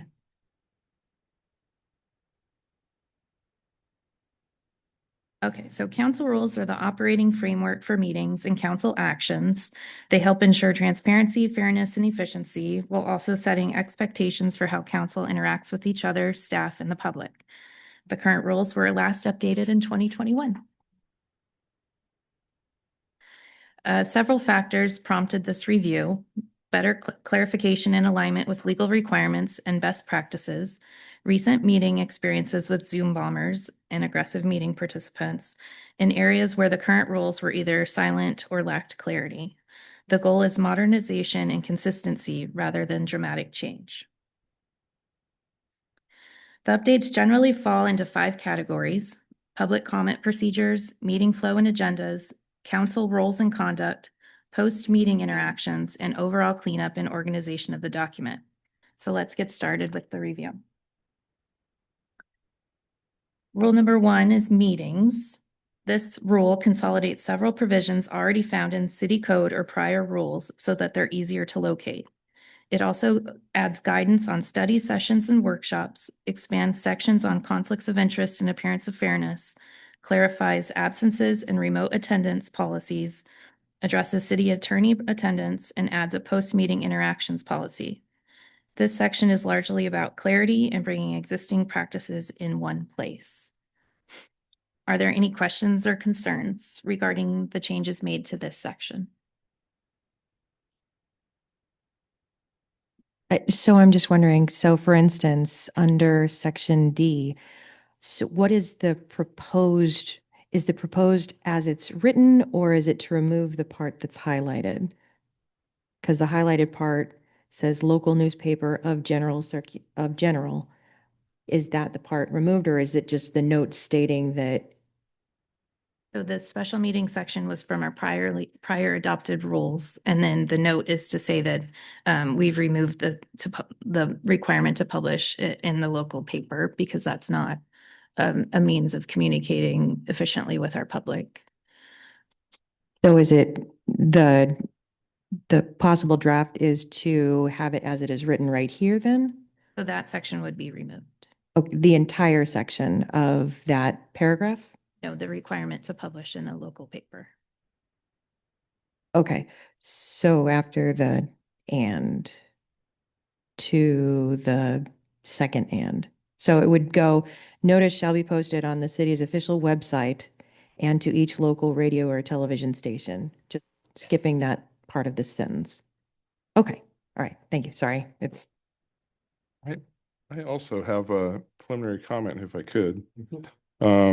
I want to go back to operating protocols, which is before the first section. I just had two points of interest here on operating protocols. A, it says commit to the no surprise rule. And so we're all familiar with that. And I don't disagree with it. However, I would like to discuss the option and the mechanism that we would employ during a council meeting to bring up a new topic that's not demanding an answer to a question, not demanding discussion at the moment, but is brought up during a meeting to make a suggestion that it be discussed in the future, or that maybe answers are provided in the future. And I want to make sure that there's a clarification that that's not a surprise, I hope. No, but that's addressed later on in the rules. So there's a section discussing something. Okay, and then the other, well, it is, except that A in this document doesn't refer to that or make any notes. I understand that there's a way to do that, but I just want to get sort of a consensus that that is not a surprise. And then the other one is talk to one another. Communication, both formally and informal, is essential to an effective working relationship. I couldn't agree more, but there's no hint there of the caution of not having a chain meeting or something like that. And I know we all know those rules too. I'm just looking at this operating protocol list and asking, does there need to be any clarification? I being an experienced council member, I don't know that I have to have clarification. I would like consensus though that there is that mechanism to bring up topics that are off topic without demanding an answer, and that's not a surprise. I say that because I've personally been held to account on that topic, on that before. And I just want to know if there's consensus that we're okay with bringing up an idea or a question, even if it's a question to staff, without demanding an answer at that meeting. There's a difference between those two things. There is, Councilmember Smart. The intent of the no surprise rule is to avoid a question that requires an answer on the spot that might have been addressed either prior to the meeting or does not take unnecessary time during the meeting in order for the staff member to research it in order to get you an answer. So in other words, if you're bringing something up for a potential future discussion, I personally don't consider that a surprise. What that is you're saying this is a topic which I would request council address in the future. So there is a difference. No surprise is something that is pertinent to the matter at hand that could have been asked ahead of time, so staff is prepared to answer it. Right. I agree. That's my understanding as well. It doesn't You want more? it just doesn't say that here. That's all I'm saying. Say what you mean and So do just what you to say, so the operating protocols is what council currently has Yep. adopted. And I think that's kind of then a good example of why the rest of these rules have been developed, is because what is currently adopted is pretty vague and silent on a lot of matters. So I guess on that same note, if you believe that the operating protocol section of this should just be omitted because it's defined elsewhere in the document, that's also an option. I think it's a good summary. It's okay to summarize it here, yeah. Stephanie, H under that Yes. effective waiver rules, is that a get out of jail free card? Oh, wait, sorry. H of.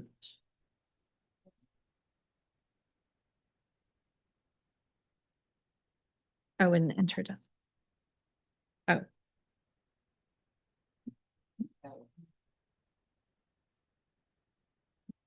I'm sorry, what? Oh, the H should not, that should be in A. I don't know where it was supposed to be. That should be an A, not an H, Oh, because it's okay. the first thing in it's a new section. Yeah. All right. My formatting just, it reverted back to the section before. Yeah. And then in a way, yes, that is kind of a get out of jail free card. Okay, any more comments on rule number 1? Okay. So moving on to rule number 2 and 3. These sections clarify duties and processes. One proposed terminology change is replacing mayor pro tem with deputy mayor, which may be more understandable to the public. Rule 3 defines the clerk's duties, which was also included in our previously adopted rules document, but it clearly outlines agenda, processes, records, votes, and minutes. Are there any questions or comments on this section? Yes, I object to the change of title. Mainly because while I agree the state regs actually specify mayor pro tem or deputy mayor, other jurisdictions have a totally different definition of deputy mayor. There is a deputy mayor of Seattle and he's appointed. So I think it could confuse, some people. Let's just keep the weird name, Mayor Pro Tem. If I may offer comment as well, I served for a number of years as Mayor Pro Tem. Most frequently asked question of me is, what is that? And the use of Latin is not commonplace outside of this role when you look at everything the state legislature does. However, a lot of cities, and by a lot I'll cite specifically Cle Elum is one city that recently changed the title to avoid confusion. Their form of government is the same as ours, strong mayor council form of government, but it was done specifically for clarity. And I just throw this out there for consideration by council, trying to modernize things a little bit, but I leave it up to your collective decision on a relatively minor point. Yeah. Any comment? Sure. And this isn't a hill I'll die on, but I will say that I feel like it's a opportunity to help people learn more about Latin and the basis of, because there's a lot in law. And so, I don't know, I kind of like it. It's kind of old timey. I like Mayor Pro Tem. I think it works. Stephanie, This isn't one I'm going to die on either. I just.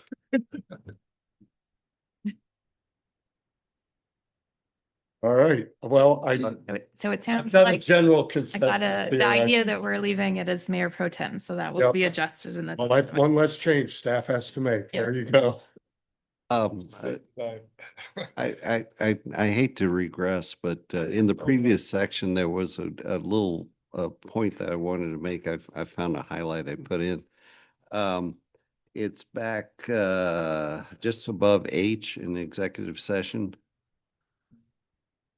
And it's discussing, it's actually the section of, but the comments a little lower. While a basically directing council not to discuss, potential quasi judicial proceedings is pending. The dilemma that council makes and just especially for the new council coming in, when we have a quasi judicial proceeding and our legal counsel asks us if we had any ex parte discussions. That's usually looking back at what happened before that may have been associated with this. But a lot of times we don't know if there is a proceeding underway. And so, I would hate for someone to come back, although we had our get out of jail free card. If somebody comes forward and said, yeah, I happen to have had a discussion on this topic last year.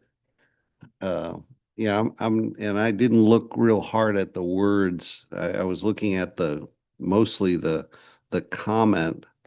I don't know if we need to add that, should a council in retrospect recognize that there was on our part, a conversation that could be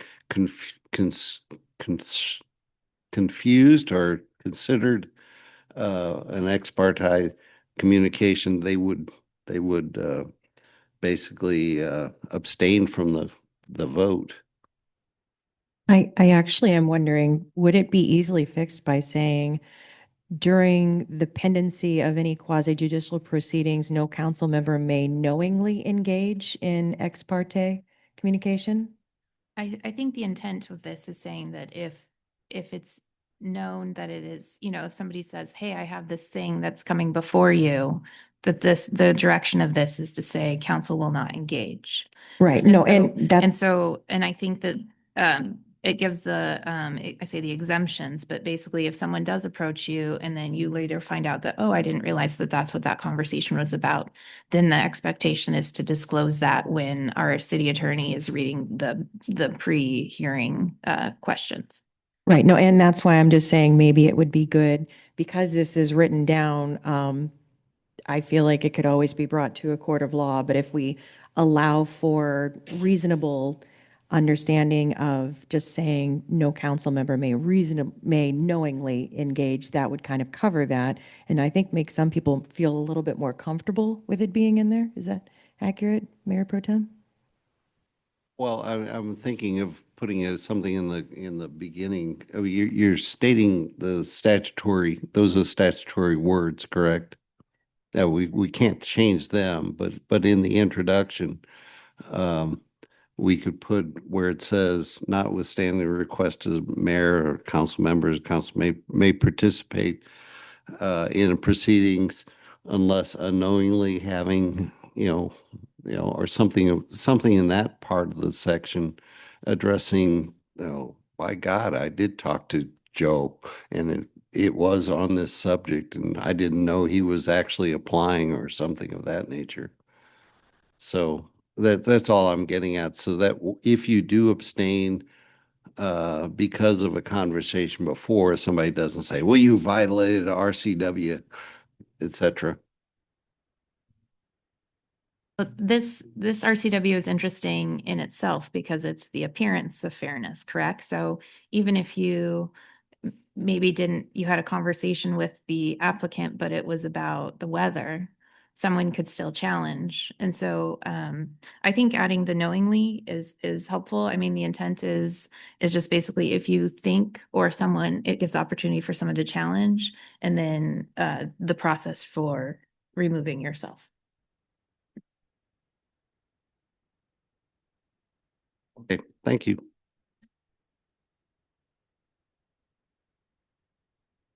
Else on this section?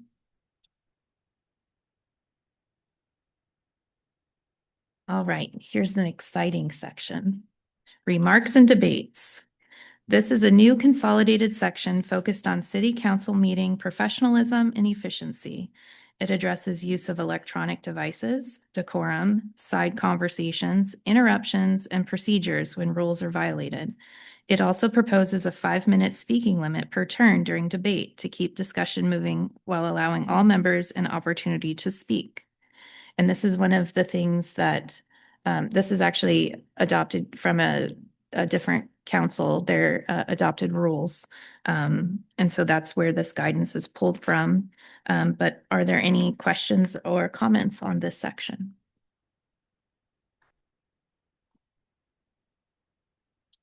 My computer's not being, where exactly are we? 6, yeah, on your Adobe page.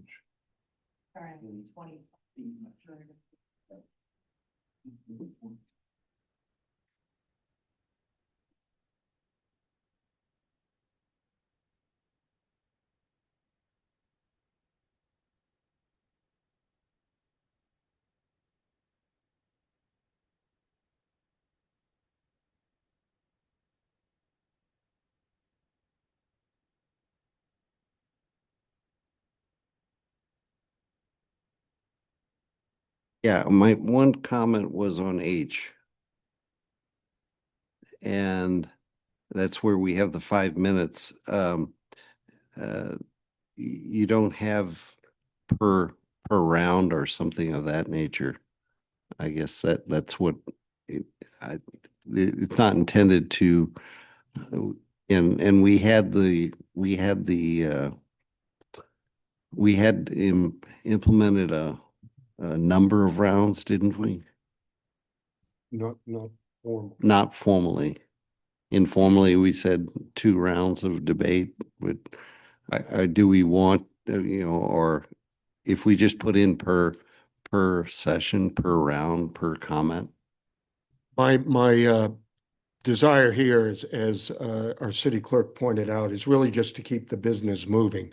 It's designed to try to get you to be clear, concise, and succinct in what is being said in response to a particular ordinance or resolution that's being considered. It's not my intent to limit the number of rounds per se. That's up to council whether to call the question and so forth if they feel that debate has proceeded. So we just wanted to get individually limit the conversation so that each member has an opportunity to speak in a timely manner. So I will comment on this, since I've been held to task at this particular thing in the past. No. Thank you. I feel this is unnecessary and not the right thing to do. When you listen to hearings with Congress of the United States, they have time limits of a certain number of minutes depending on the hearing. Okay, great. Well, they've also got a staff of 5 or 6 or 12 people helping them prepare statements succinctly, do the research, and their comments are well stated. We don't have that luxury here. I think that this is on occasion, there are times when council has gotten into lengthy discussions.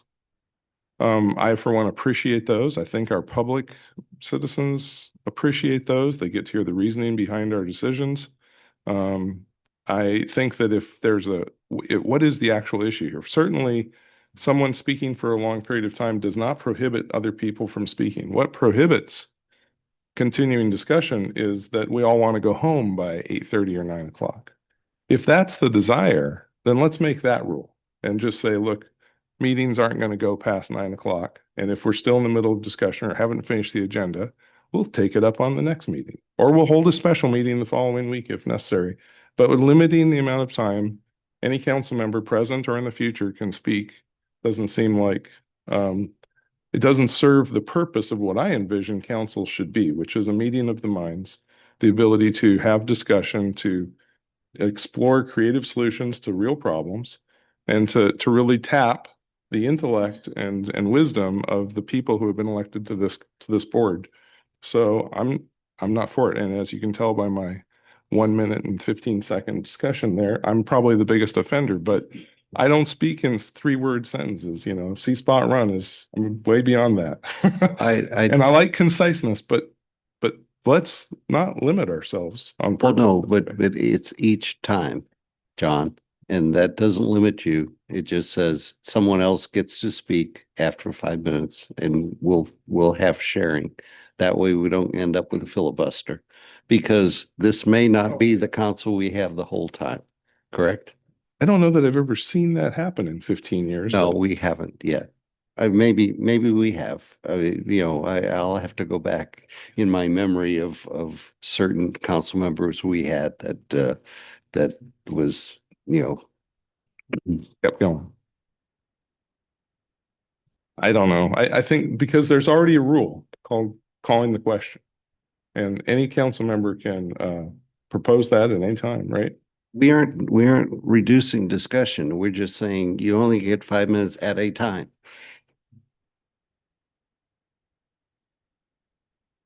Did you have something, Councilmember Cole? I saw you or I saw Councilmember Fetto with their finger.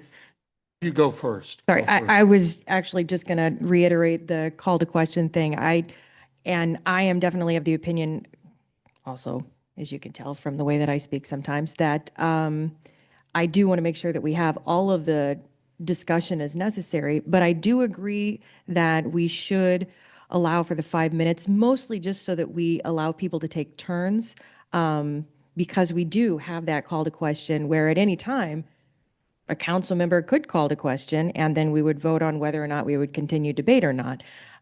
So I like the idea of the 5 minutes because it allows us to come back again if everybody has said their first piece before that person can come back and speak. So I like this, and I also want to remind folks that if they are tired of debate, they can call to question.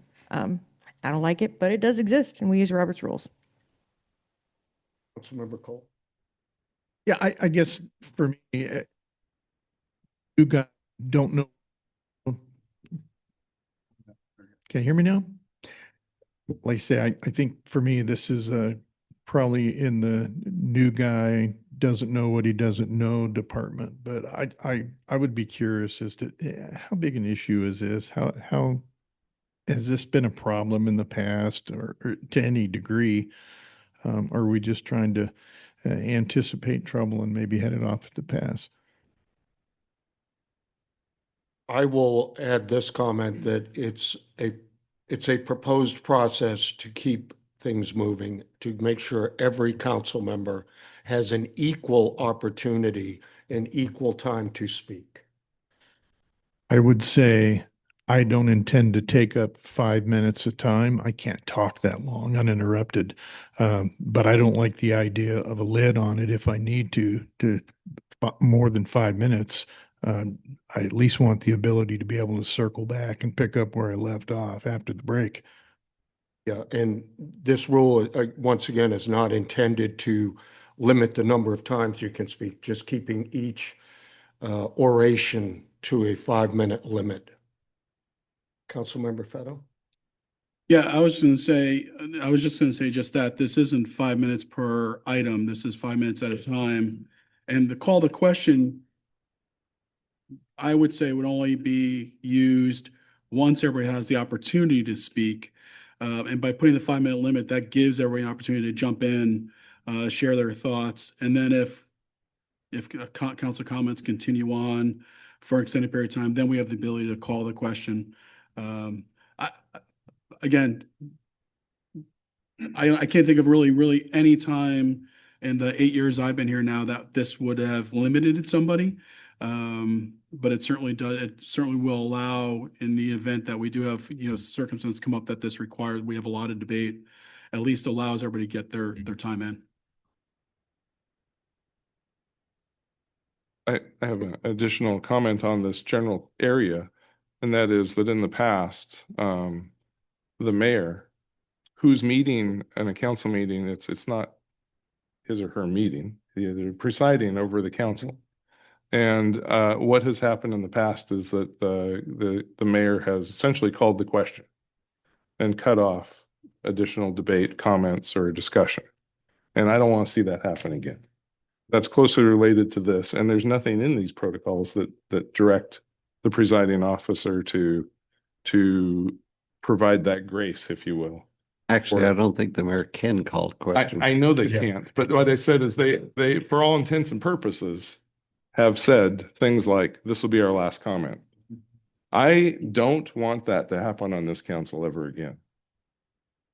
Mr. Mayor, council members, Mayor Pro Tem. No, I'm just saying that is so I'm okay with the 5 minutes at a time, you know, but I think there might be an opportunity here to add an additional protocol that indicates that council has the right and the obligation to finish out the conversation until nobody has anything left to say. And then the mayor can instruct to call for the vote. That's my humble opinion on this topic. So I'm okay with 5 minutes. I mean, that's hard for even me to fill.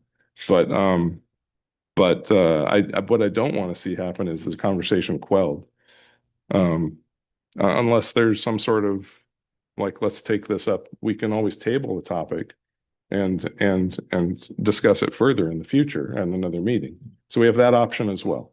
So if the time is getting long in the day or something like that, we can do that. So just some thoughts on this general idea. and thank you, Councilmember Smart. I intend to follow Robert's rules. That's the guidance that's given. And you are correct, it is council's meeting, it's not the mayor's meeting. So I am very sensitive, having sat in the role of a council member, to some of the concerns that have been expressed. Mr. Ritchie. So just to be clear, it says here, time limit on debate.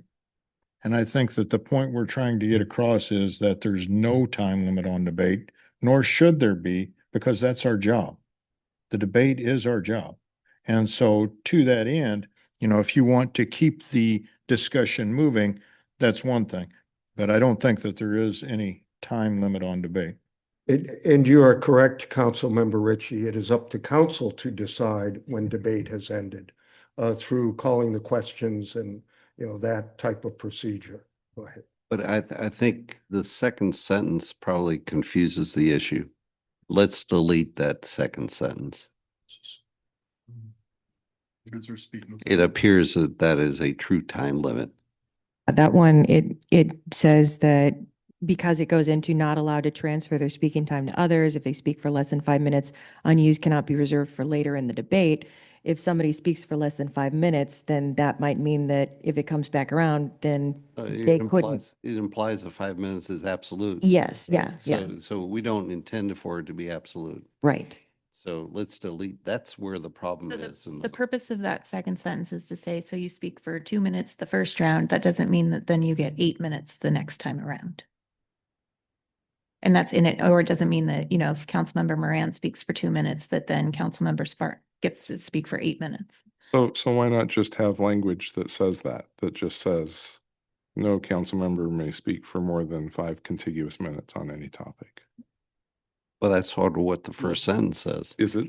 It says council members may speak for up to 5 minutes each time on any motion during the same meeting. That sounds to me like an absolute 5 minutes on the motion. Each time. Well, The way, each- John, the way you just said it was an absolute 5 minutes on any, right? This No. is just saying at a time.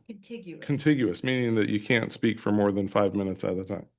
Right, without affording another council member the opportunity to speak. Right, yeah. Without affording another conflict, let's add those words. Yeah, I like that. Well, we'll work on the wording. So that's actually addressed in the presiding officers section, talking about the recognize members of the council in the order in which they request the floor. No member shall be recognized and given the floor to speak on the same matter more than once until after all other members of the council have had an opportunity to be recognized and be heard.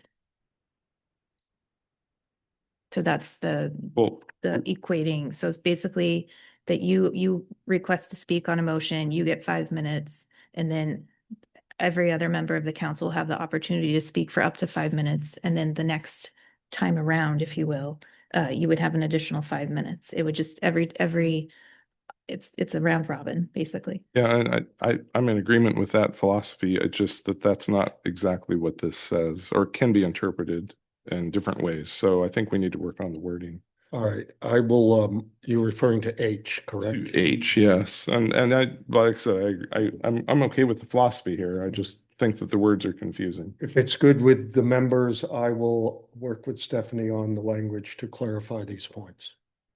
All right. I have a comment on J. Just to clarify, the key word here is plan. Sometimes things pop into your head during the discussion that will bring up topics that, whoa, what does this really mean? You know, so I just, and I don't know if you want to put it in quotes, the word plan, but, we don't want to, I mean, the intent is not to ambush staff. Mhm. And just so you can bring where this comes to my mind. Don't feel bad about bringing something up that just pops into your head while you're doing this. And Stephanie, this rule is unchanged, correct, from what currently exists? Correct. Yeah, That's just so- a redistribution of what's existing. And is this the language, Stephanie, that you were referring to when I was mentioning about the opening summary comments on no surprise rule? Yes. So I don't see that it further clarifies my not concern, but my point before. It's pretty much a repeat. So I still think that, like Mayor Pro Tem Bloom just mentioned, there are times when things can come up that I think are valid to ask, even though you're not demanding an answer at the time. It just doesn't talk about that potentiality in here as I can see. I mean, I'm not saying it excludes it, but it also doesn't include it. And I mean, like I said, I've been held to task at this before. Because, not because I've demanded an answer on the spot, but just because I've brought up a topic. And I don't really want to have that happen again. So I'd like it to be addressed in the rules to make sure it's clear that a person can have a thought during a council meeting. A council member can have a thought and they can express it and ask the question, maybe suggest that something be talked about in a future meeting, or that the mayor consider asking staff to consider something, but that's not a surprise, I hope. And that's what that's what I think we've said. Yeah, the key here is intent, and granted, things come up, and intent it's very hard to sometimes quantify or be able to identify clear intent. But yes, I accept that things come up during a meeting as a result of discussion that you may have just thought about. Oh, that's right. And by no means are we intending to inhibit that. But it's if a council member ever comes in saying, oh, I'm going to get them on this item. Words to that effect, that's different. That's what we're trying to avoid. Not that anyone on council would ever do anything like that. And I mean that sincerely, but it's just, we're trying to make sure that there's as much advance notice so our staff is prepared. That's the key. But I recognize things happen during a meeting, Councilmember Smart. Yeah, I do. I think that questions have come up. I have asked questions.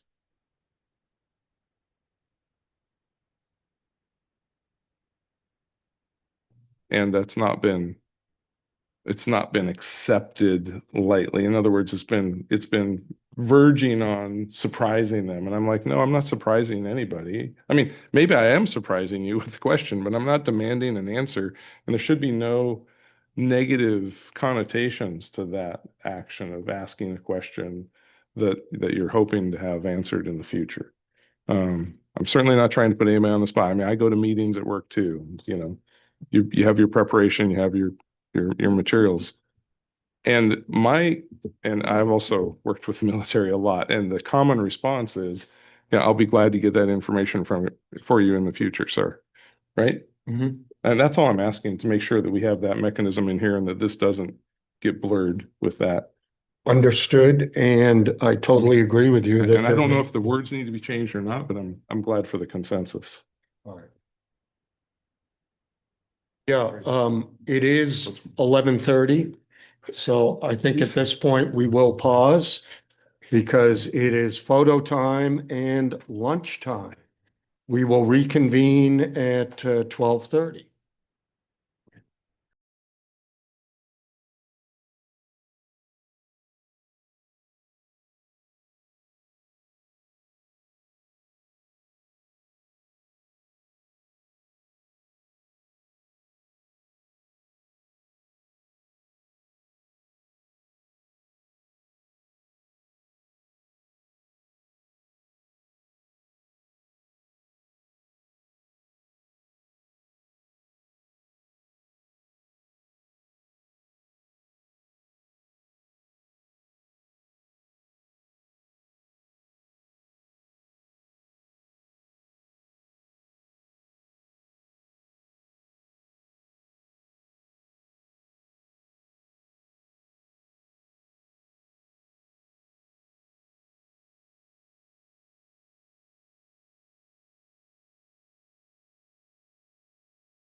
you can go down, open that arrow on the studies and go to the historic sample size. Just want to also talk to the historical sample size. So we've done this now for several years, and you can see there that our increase, our sample size has gone up and down. Initially, it was 662, then 1,183, and then 989. This year again was 1,544. I attribute that to the firework question that we threw in there. If you want to go to the next tab, the area of summary takeaways. So summary takeaways. Again, this looks at everything that was responded to. From looking over the survey, a lot of the information is pretty consistent, not a whole lot of change across the board as far as it's not like there's this big, huge new information to us. And then except for the firework question, and that question we'll get into here momentarily, which really is a catch-22. You're danged if you do and you're danged if you don't. So no matter which direction we're going to go on that one, as far as the city or the direction you all go on that, you're going to make half of the people who took the survey upset. I want to go to the next slide, area of participants. So this one shows you the location where people took the survey. And if you click on the little arrow on that one too, again, this is nice. It's handy. You can see all of the historical data. Again, it's pretty consistent. There's not a whole lot of change as far as where people took the survey versus different areas. They've all consistently represented at the same percentages. Demographics. So here's all of the demographics as far as who took the survey. You can demo filters there on the right-hand side. You can do a little drop down and, and change that up to look at just specific demographics if that's something that you want to do to really narrow in on who your constituents might be. You might be able to look at that and find your representation there through that. Or if you're just curious, like what did all of these individuals have to say about it? You can really hone down to gender, age, race, all of that information is searchable through that. Refer a friend. Want to click on that one. So this one is always a really good indicator on a scale of 0 to 10. How likely are you to refer a friend or family member as West Richland is a good place to live? And 63 is actually a very good representation because the scale swings from 100 to -100, and we're at 63. So I feel like that's a pretty good representation for us as far as being a place people want to, West Richland's a good place to live, and that's a really good sentiment across the board. You can go through happiness indicators. So there's the details on, in your opinion, has the city improved, stayed the same, or declined during the past 3 years? Overall, is this community in which to live? Would you say that the city is heading in the right direction or wrong direction? And compared with other cities in your area or region, which statements best captures the feelings about the city? And so you can see there that most people are saying that we're headed in the right direction or staying the same, and fewer people, obviously the folks that feel like things are getting worse or we're going in the wrong direction. And I don't know if you can really ever change that perception. There's always people that will have that sentiment and feeling. And then appreciate about the city. So share up to 2 things you appreciate about the city. And so here's a list of all of those, and they compile it up to as far as percentages as who of the percentage of folks that responded. And you can see too that there was no comments were given. So 56 responded, 44 did not. Next slide. Concerns and suggestions, and this one you'll see kind of goes into the fireworks question that'll be coming up shared in a little bit. But you can see how it bounces back and forth between firework restrictions and bans. Actually, is this that slide? No, sorry, that one's a future slide.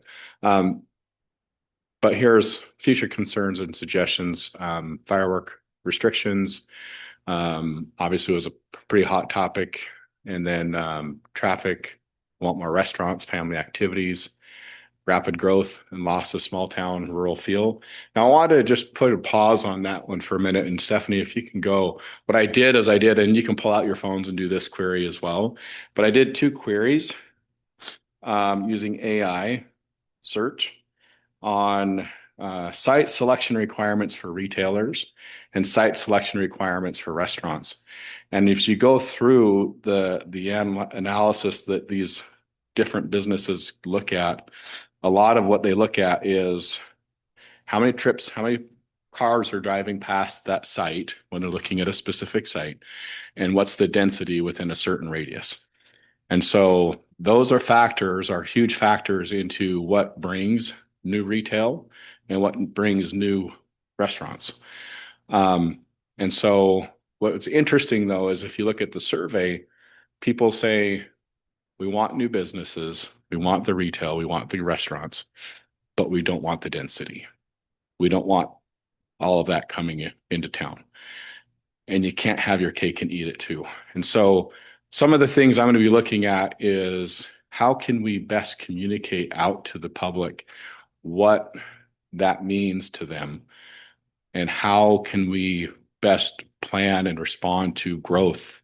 We talked about growth earlier. You guys mentioned we're dead if we don't grow. The property tax is important. It's going to help. The more property tax, it helps. But there's still, as Mayor Pro Tem Bloom pointed out, that system's also broke. And so there's some things that we need to take a look at a little closer.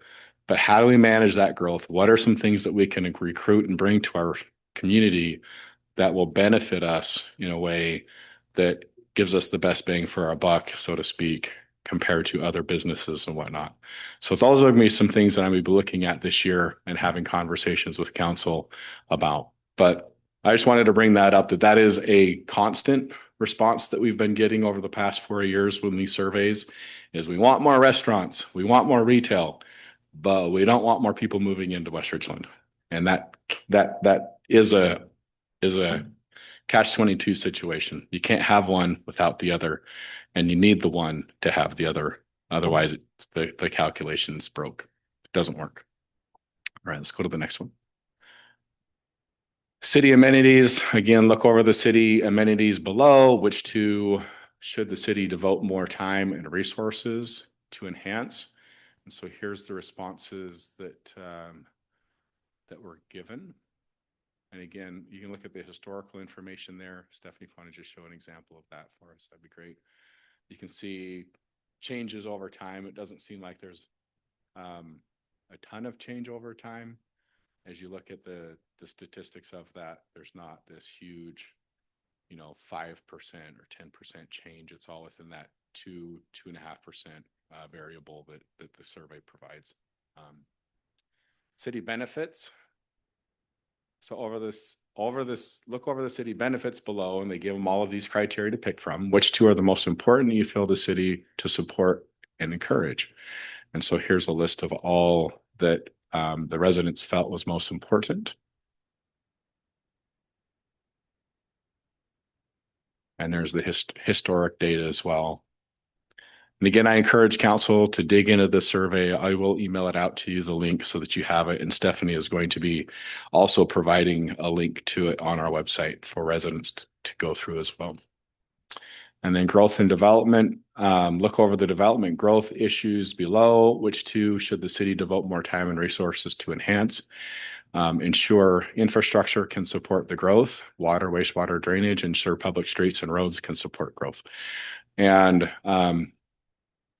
if you've been paying attention over the last 5 years, as we've done the Lewis and Clark Ranch, all of those have been on the forefront of what Roscoe and I have been focused on as far as growth, making sure that all of that growth that we are planning for that's coming, that we have the water capacity, that we have the sewer capacity, that we have the transportation capacity for all of these things. And the most important part of it, I believe, is that those costs associated with it are not burdened by the taxpayer, but they are put on the developer to make sure that those cost burdens are developer oriented, not city taxpayer oriented. Safety, look over the safety and concerns issues below, which two of the city should the city devote most time and resources to enhance. And again, as we're heading into a budget session, be wise for you to take a look at these, see what your community is saying. You need to spend most of your time and attention on these things as you look at your budget priorities and what you feel should be the highest and most important that we focus on. Operational. Again, look over the operational issues below, which two are the most important and should have the most time and resources to enhance. And, as we've seen in the past, again, if you look at the history on this, all of these things are going to show pretty consistent that people like their parks and their trails, they like their police, they like maintain that community appearance. And then what we've done, or what the survey provider has done, is consolidated those to the top 20 so that you don't have to go through each and every one of those different questions and figure out, well, which one is the most important.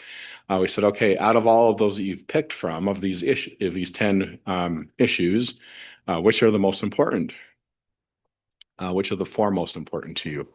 And so they had to go from 10 to the 4, which really focuses in then on what is the most important, where should we be putting most of our time and attention to. And so, and again, you can pull up, Stephanie, if you wouldn't mind, just do the history on that one too, to kind of show you historically what those historical trends have been and the change in those from when we first started these surveys back in 2023 to where we are in 26. And there are some changes in that. Obviously, as more growth has come, there's been a higher concern and an increase of concern of what that growth looks like and how that changes that small town feel. And so, but there, again, there's this yin yang, like you can't just, all right, I'm the last one that moved into West Richland. We can close the door and no one else can come in behind me. That really doesn't exist and can't exist, because unless we stop having children, which I don't think anyone is going to be promoting that either. I think that we still need to look ahead at the growth of our community and the growth of what our city looks like, and really be smart about how we plan for that. And the state also then, as you'll find out as I bring some other policies to you, there's some state policies that have come into play that also have some mandates there as far as what housing looks like within our community that we don't have a whole lot of control over. But again, as much as the D word is bad, the density word, it also brings with it a lot of good, which is retail and restaurants and those daytime jobs. So there's this push and pull that we have to look at as far as how do we want to balance that. Go to the next slide. So basic services evaluation, how are we doing with our basic services? And so here's very good, okay, poor, very poor. So he took those responses, consolidated them, and represents them here, and shows kind of where we're at and where we could make improvement. And the historical trends on that as well. You can see, again, there's not a whole lot of change. We're still mostly within a couple percentages, except for the snow removal. It appears we're probably doing more, or we're doing better there, but I'll just say that there's been less snow. There's a lot more snow, I think, in 23 than there was in 26.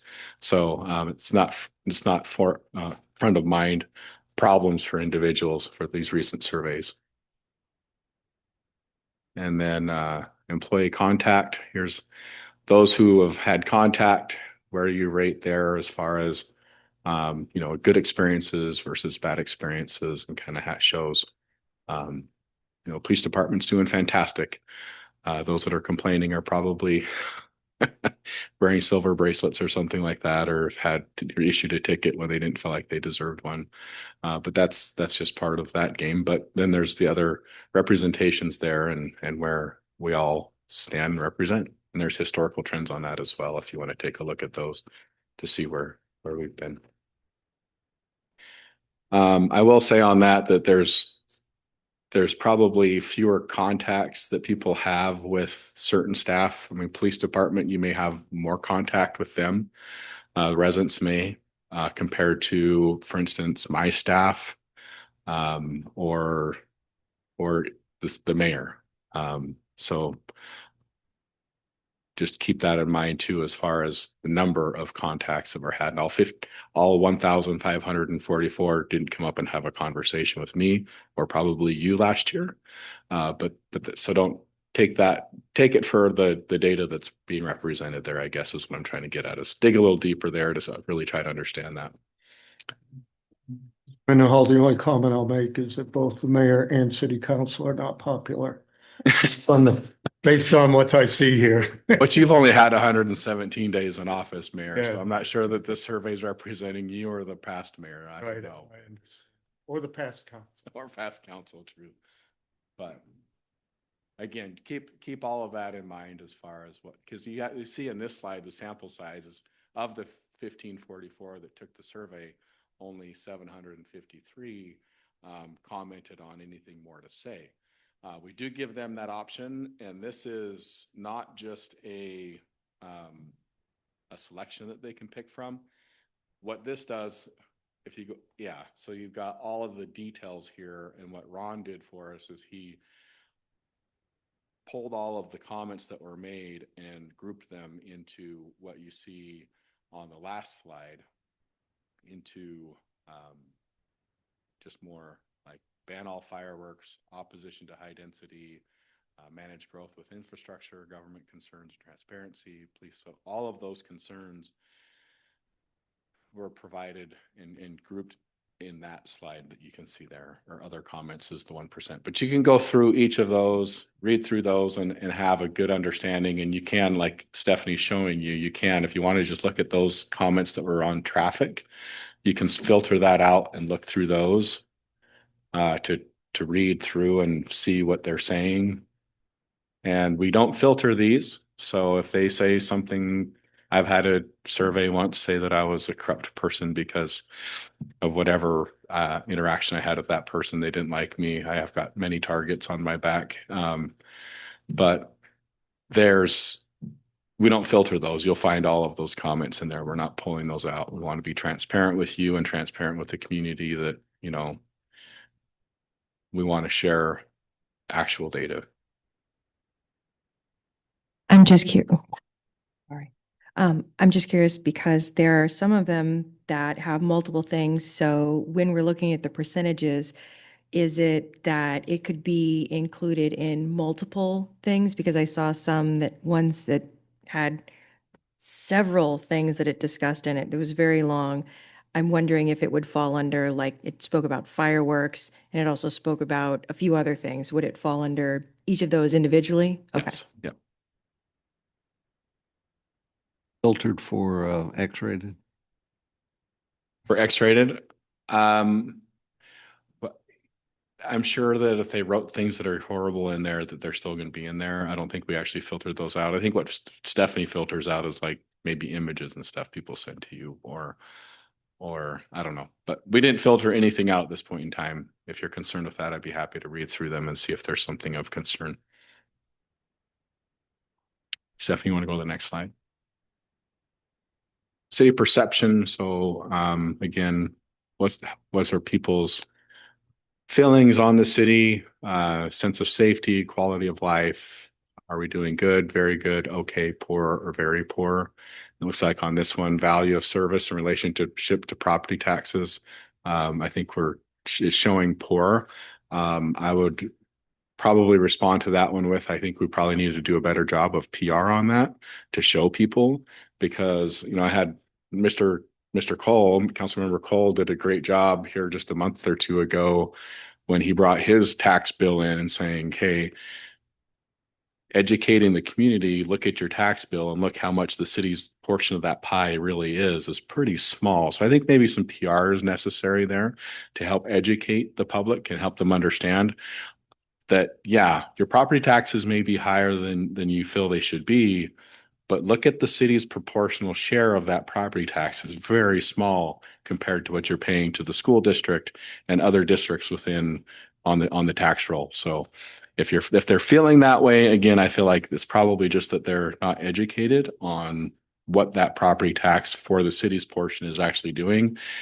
When we've seen the presentation earlier, as far as the taxes that we're collecting versus the services we're offering there's this pretty substantial gap in staff's opinion and Well, I just want to make one comment that the monthly utility bill in a lot of people's mind is also a tax in their mind. So, Sure. you know, it would be nice if the utility bill could be shrunk, Roscoe. And so, you know, I don't think that Roscoe sets the utility rates. I know, but I'm just saying that, but that's. Was there internal tax on the utility rates? Well, I know. But that's a hidden tax, but anyway. All right. So on to the major point of the survey that most people probably signed up to take the survey for was the firework regulation question. And so what we did is we provided them, here's what the regulations are in a brief format so that they could understand as far as when they would be when people can discharge and when it's approved and when it's not approved. And if they wanted to find more information, there was this link to the city's firework code so that they could educate themselves before they answered the question. We didn't want to just ask, do you think that you need to make changes to the firework regulations, not knowing what the regulations were, right? So we try to provide at least a basic understanding of that when we ask the question. And so when you look at those numbers and you add them up in your head pretty quickly, you can see that about 50% are happy and 50% are not happy and want some changes to be made. So again, you're danged if you do and you're danged if you don't with the firework regulations. I think the mayor is going to be talking about these in a minute and sharing some ideas on how we might be able to look at those and address that. But again, I don't want to steal too much of his thunder, just provide you with the data. And if you look at the historic information on that, we didn't ask the exact questions year over year, but you can see in 2023, the firework regulations direction was 53% no change. Create limits to those that are allowed was 26%, and ban fireworks completely was 21%. And if you look at firework regulations now, you know, again, it's probably fairly similar in response. You're still about 50-50 is with your satisfaction versus not with regulations. So going to firework concerns, you know, the concerns are the fire risks, not a problem at all. There's no concerns at all. So there's 27%. Late night noise disturbance and just noise in general, litter, illegal fireworks that are going off, things of that nature. And then you've got the firework regulation support. So increase enforcement, there's 49% support for that. And then limit or prohibit aerial fireworks, there's 42% for that. Reduce the number of days that they could be set off, you had 40%. Stricter time limits, meaning end earlier in the evening, was 35%. And reduce the number of days the fireworks can be sold was 27%. And then 26% didn't want any changes to be made at all per those recommendations.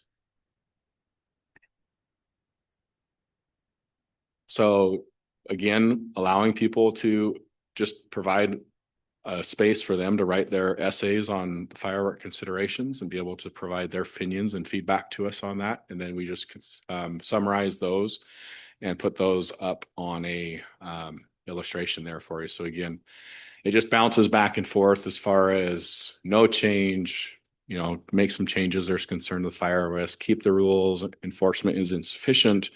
And then all of the other concerns and whatnot that come up. So again, this sample size that actually commented other than just filling out the survey that was before. So of the 1544 that filled out the survey, 753 continued on and added their own comments to the fireworks and wanted to provide additional representation there to you. So again, please look into that. I know you guys are going to be looking at some firework regulations and changing some things possibly. So educate yourselves by listening to your constituents and what they have to say, at least what they had to say through the survey. And then survey invitations. So this is a great way to help understand the methods that we use to try to get the survey out and get feedback from folks. So we always have used social media, our website, email. We started doing postcards the second year. And we've always done the utility billing. Actually, no. Did we always do utility billing? I thought we did. But we have the last couple of years. And then we've got some signs that we post up at the library and around City Hall here. And so you can see that, you know, it's definitely changing year over year as far as what's the most effective. But we do want to reach everybody. So we send it out on social media, which not everybody has. We do post it on our website, which not everybody looks at. And we send it out in email, which again, not everybody has an email registered with the city to send out to. But again, we're trying to capture as many people as we can. And so in order to do that, the best way I know how is to send out a postcard, because that doesn't just go to the person who's paying the utility bill. It's going to the person that's the residence at that home. And so we send out a postcard to every residence at their home, whether they're the property owner, they're a renter, whether they're paying the utility bill or someone else is, they'll have the ability to get that postcard and scan the QR code and fill out the survey. We also send it out in utility billing, and we've got signs posted up. So we have tried every form fashion except for having council members volunteer to go down and knock on doors and encourage people to take the survey, because that wouldn't be a very wise use of staff resource, I don't believe. But other than that, I feel like, you know, we're trying our best to reach the community in every way we can by sending out as much, hey, fill out the survey, please, please, please fill out the survey. So if you guys have any recommendations on that, is that there's another way that would be economical, I would say. It'd be definitely open to hearing what your feedback on that would be, to see if we can't reach more people. I will say I did reach out to Richland and Kennewick because they both did surveys here recently. And Kennewick, they typically get 300, 800, and just over 1,000 was the last 3 surveys they've done. Richland, this recent survey they did for their comprehensive plan, they only got 400. And so us, in looking at their survey results that we've been getting at 600, 1,100, and then 1,544, I feel like our community is very well engaged and very well participating. You will always hear from someone saying, well, I didn't know about the survey. And there's people that didn't know that the SR 224 was going to be widening either. And we've done a lot of outreach for that. And we can't go and look under every single rock to find that person that's hiding. They've got to be participating in the community, I think, in some form or fashion, whether that's opening your email that you get from us or looking at that postcard that I sent you in your mail, and actually then, oh, the city's trying to get my opinion on something, I should participate. Again, I can only lead a horse to water. I can't force its mouth in there and make it drink. But again, if you've got other ideas that would add something more, I am open to it. Benchmarks, here's the slide that looks at other cities and compares us, and it shows all 4 years of what we've done. And you can search, like Stephanie's showing you can search through the different components of it to see how we compare to other cities in Texas and Utah, and where else do they have? Georgia, Florida. So other places in Arizona, other places that this survey outfit has clients, he's filtering and showing us how we're comparing to them. And I believe that in a lot of the categories, we are either right in the middle or on the upper side of it. So I'll send that out to you guys so you've got more information on that. I just wanted to share that out. And if you've got feedback for me, be open ears. Eric, what's the status of this contract for the surveys? Are we in our last year or do we renew it? I believe we are we've got 2 more years on the contract with them. That was a 5-year thing then? That was a 3-year and it was renewed for another 3 years. It was, okay. So I would suggest, a half a dozen or a dozen signs along Bombing Range and Van Giesen. That's how we campaign. It seems to be pretty effective for getting people to know that something's up. Just a thought. Sure. Just say city surveys up, look at our website or something. Sure. Okay. I don't know how to say this is really cool, but this is really cool. Yeah. Thank you. It's a lot of good information in it for sure. I'll ask for a QR code to put on the back of my dog and I'll take it for a walk.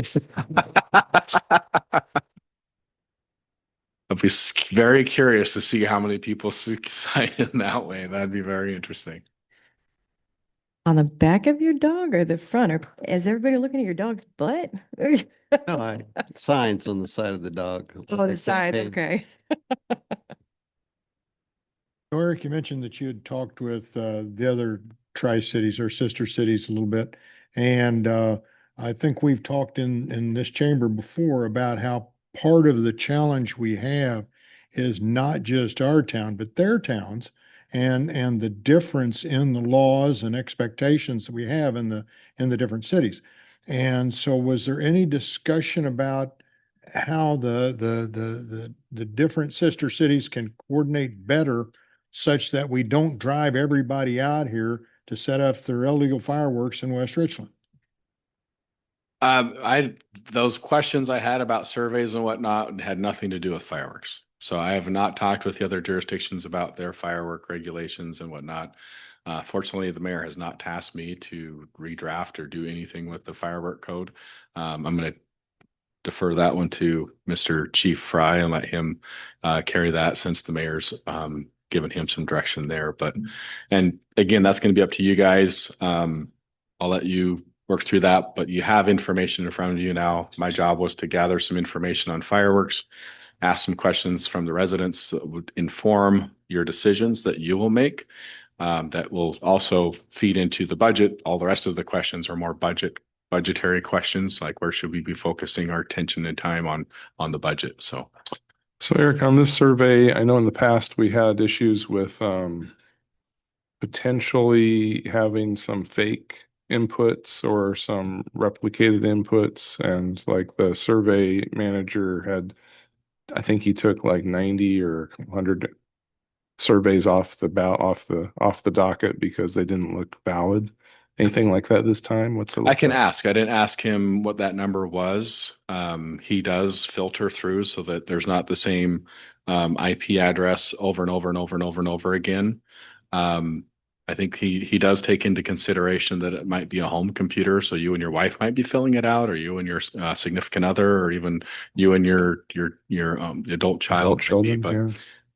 I think he does a good job of filtering those and making sure, so I can get more information if you're interested in that. So what's the rooftop count in West Richland roughly? Is it like 40? I think we're between 55 and 6,000. Oh, so really? if you take 3.5 of roughly people per household, and we're pushing 19,000, I'll have exact numbers here in a couple months with the OFM, but I think we're pushing 19,000 population. Yeah. So if you take that and divide it by 3.5, you should get a good number for rooftops.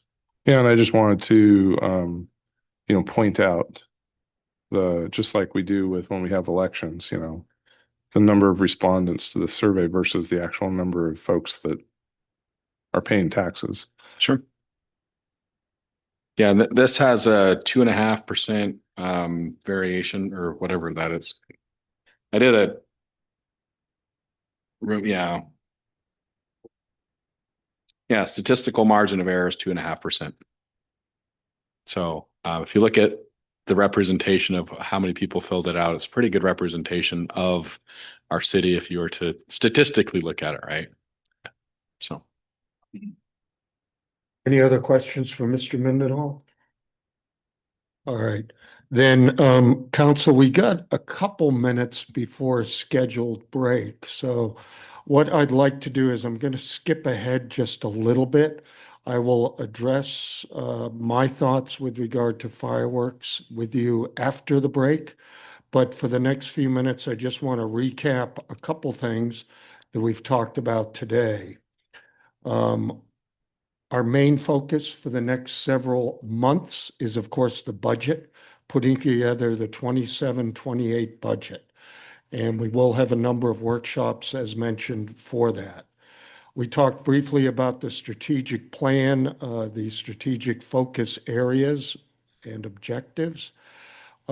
Based on that conversation, I saw no significant changes proposed.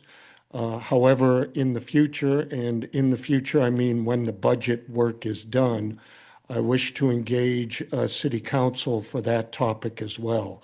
But for what you're going to see in the upcoming meetings is no substantive change at this point for our strategic plan and FSAs, just because of workload and other considerations. And that same follows, of course, strategic plan, mission, values, and so forth. And then we had the discussion just now on the community survey results. The only other things that I will mention, although I'm not specifically requesting any feedback at the present time, I just want to let you keep this in mind.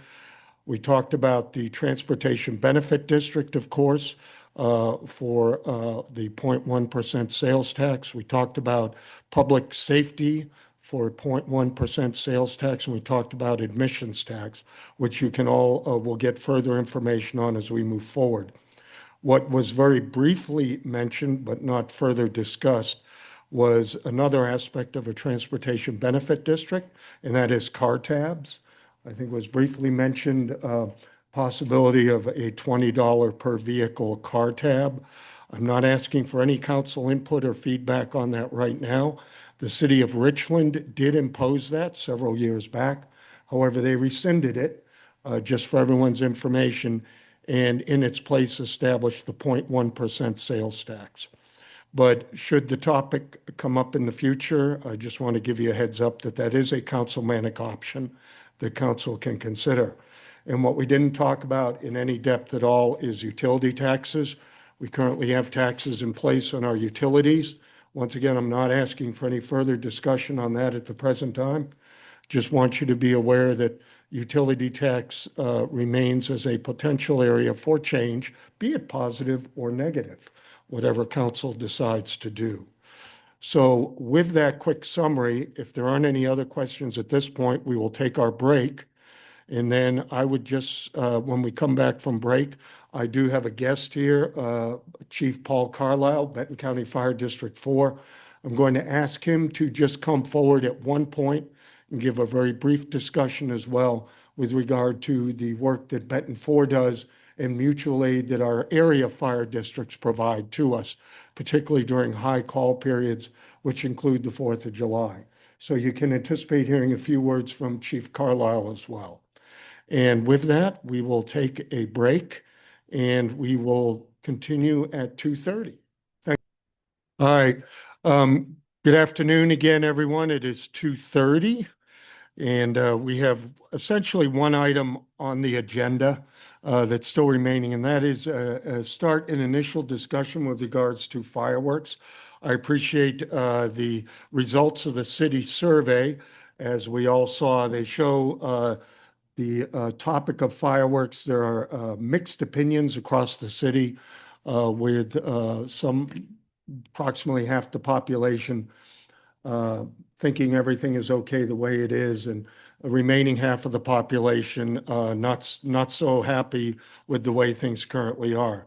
And once again, my intent today is to just initiate discussion on the topic. No decisions are made in this workshop. But as part of this decision-making process as we go forward, I would like to schedule a workshop on May 12th, which is the Tuesday after our regular city council meeting on May 5th, in order to have a more in-depth discussion on this one specific topic so that I may get council direction on whether we wish to enact any ordinance changes. And I say that because ordinance changes to fireworks require 1 year waiting period. In other words, any changes enacted today under state law cannot take effect until 1 year from that date. So I have to ask council to give direction and for council to take action prior to July 4 for any ordinance to be effective for July 4, 2027. There is no action the city could take today with regard to ordinances that would impact the upcoming July 4th holiday. So, Mayor Pro Tem Bloom? That statement is partially incorrect. Thank you. I will read the state rules. Any ordinance adopted by a county or a city that is more restrictive than state law shall have an effective date no sooner than 1 year after they're adopted. We currently do not have ordinances which address what's in the state law. And we can adopt ordinances that are within the state law addressing items of significance to the citizens, which include defining what is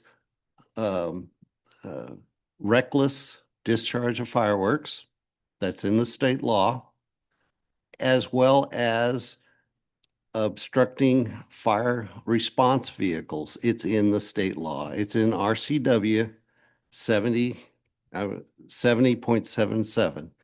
And those two items would address many of the concerns. Additionally, we have in our code currently a requirement for all individuals shooting fireworks within the city of West Richland to have permission of the owner documented. If they don't, we can confiscate the fireworks. All right. Thank you, Mayor Pro Tem Bloom.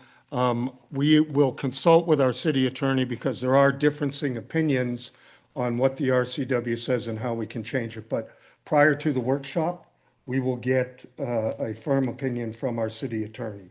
But thank you very much for that comment.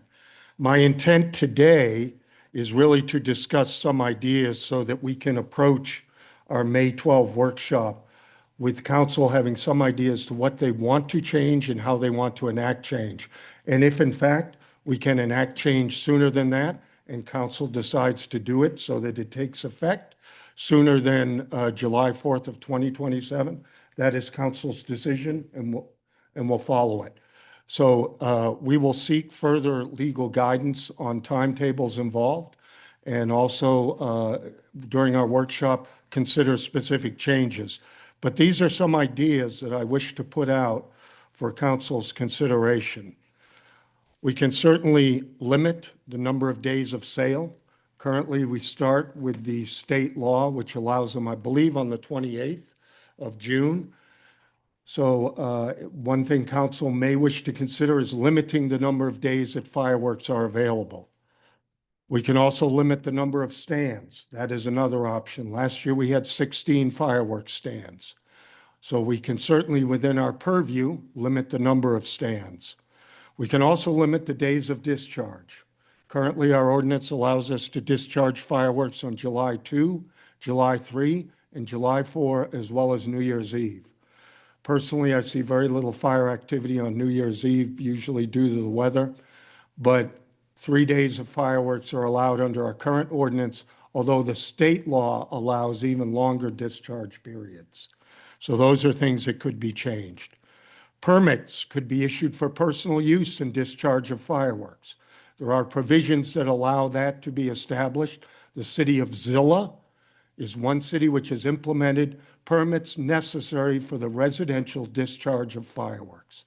So once again, the city could exact some control or review as part of the permit process for individuals to be able to discharge fireworks at their residence. Another possibility is establishing consistency with our regional partners. We have less restrictive fireworks ordinances than any of our neighborhood cities.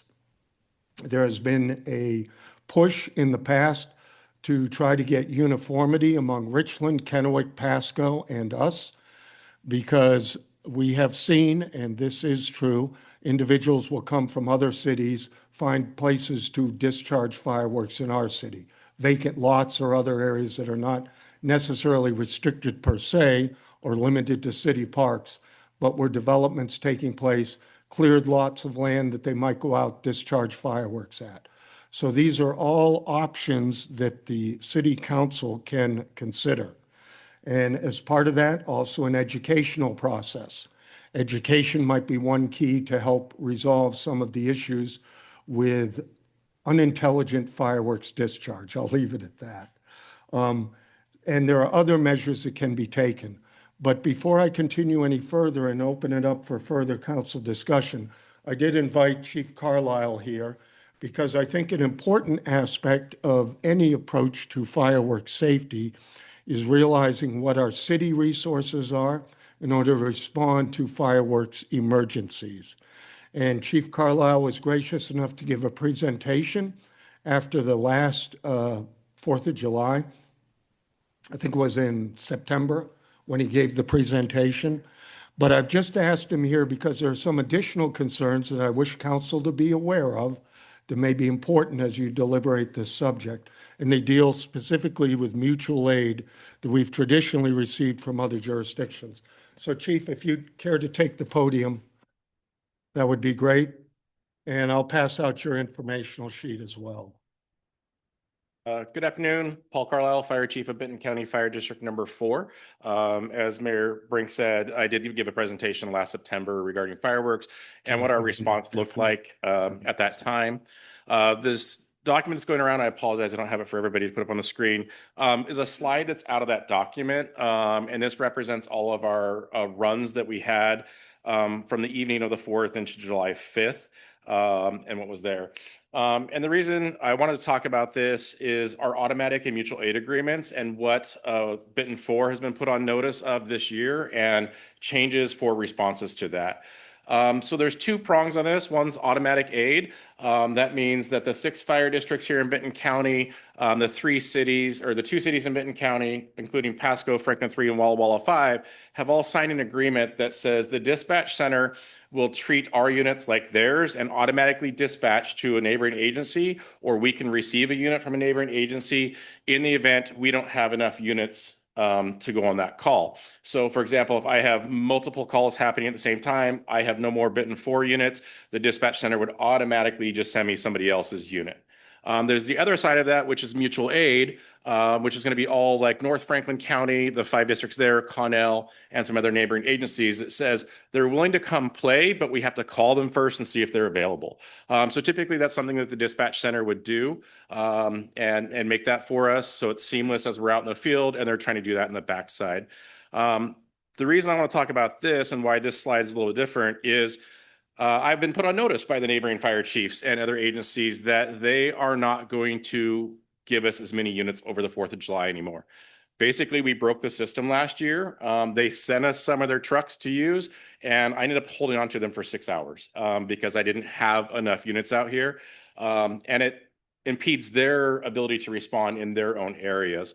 For example, most of the cities only have 2 wildland trucks. So if I take one of their trucks, they're at 50% capacity. 2 cities, I had both of them out here for hours last year, which means they had no wildland component response in their own city, and they have to be able to respond to their own stuff, but that's just the reality of it is. So this document here, everything is highlighted as yellow, especially in the mutual aid column. You can see out of all the calls that we had, all but 5 required mutual aid for us to handle that.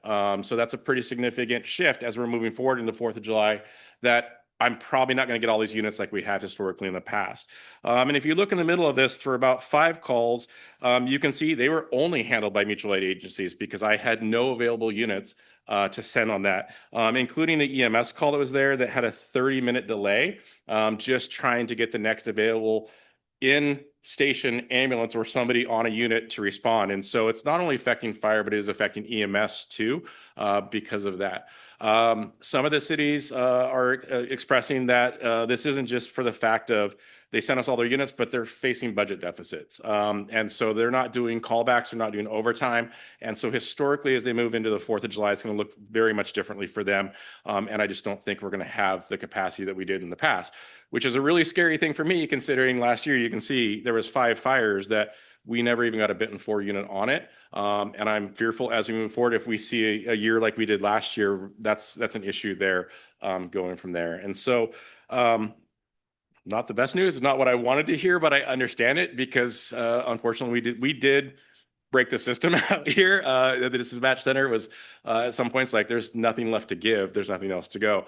I've been here 27 years now. I have heard that maybe 5 times in my tenure here at the fire department.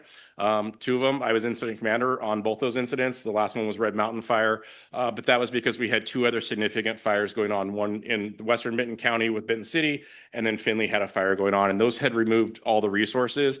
And it's that saying, you never want to be the 3rd large fire here because there's just not a lot here to give. So, questions about that, concerns, or anything for me? I just wanted to pass that along because I did bring that up to Mayor Brink that I have concerns that they've already told us we're not going to get as much mutual aid. I guess the other thing to do is a little bit of our capacity.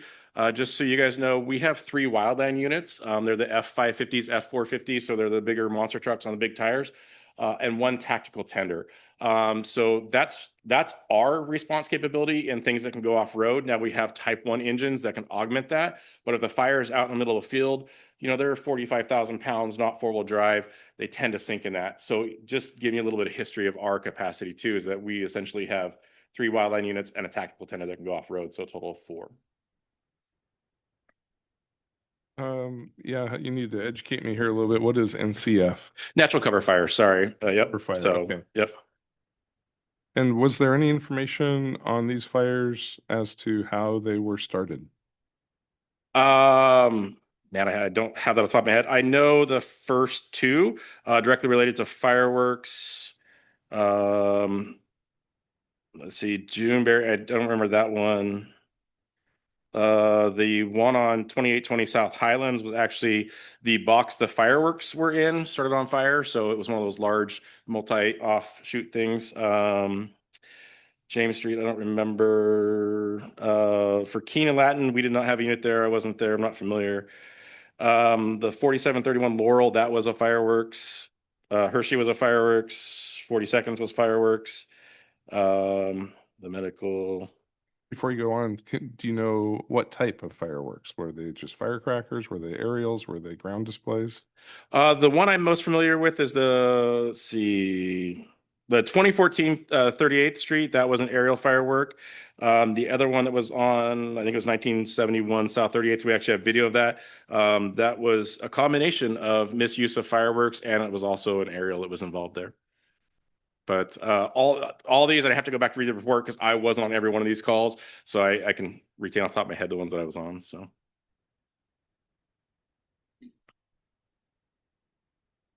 Yeah.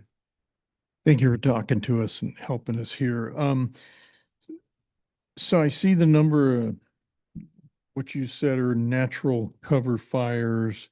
Is there a way to know, I mean, beyond, obviously, people are responding, so naturally there's a potential for people being in harm's way on that. But I mean, is there a way of knowing, how do I say this?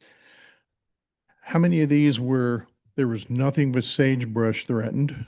And how many of these were, there's somebody's structure at risk here? You know what I'm asking? Yeah, I think I understand your question. I'd have to go back and look at it. For sure, the first one, call or run number, if you look to the very left, 1143. I was initial incident commander on that. I thought we were going to lose a house in that one. We were evacuating. The other one that I was on, which is Laurel, we did lose an outbuilding to that. We thought we were going to lose the house, but we did not. They were able to catch that. And there's a couple other ones, but I'd have to go back and get that information for you. I guess we could also look it up on Google Maps and see, kind of put a polygon around the fire footprint. And it might be a little bit hard now, but kind of get a reference point to that. We could try and do some of that work for you.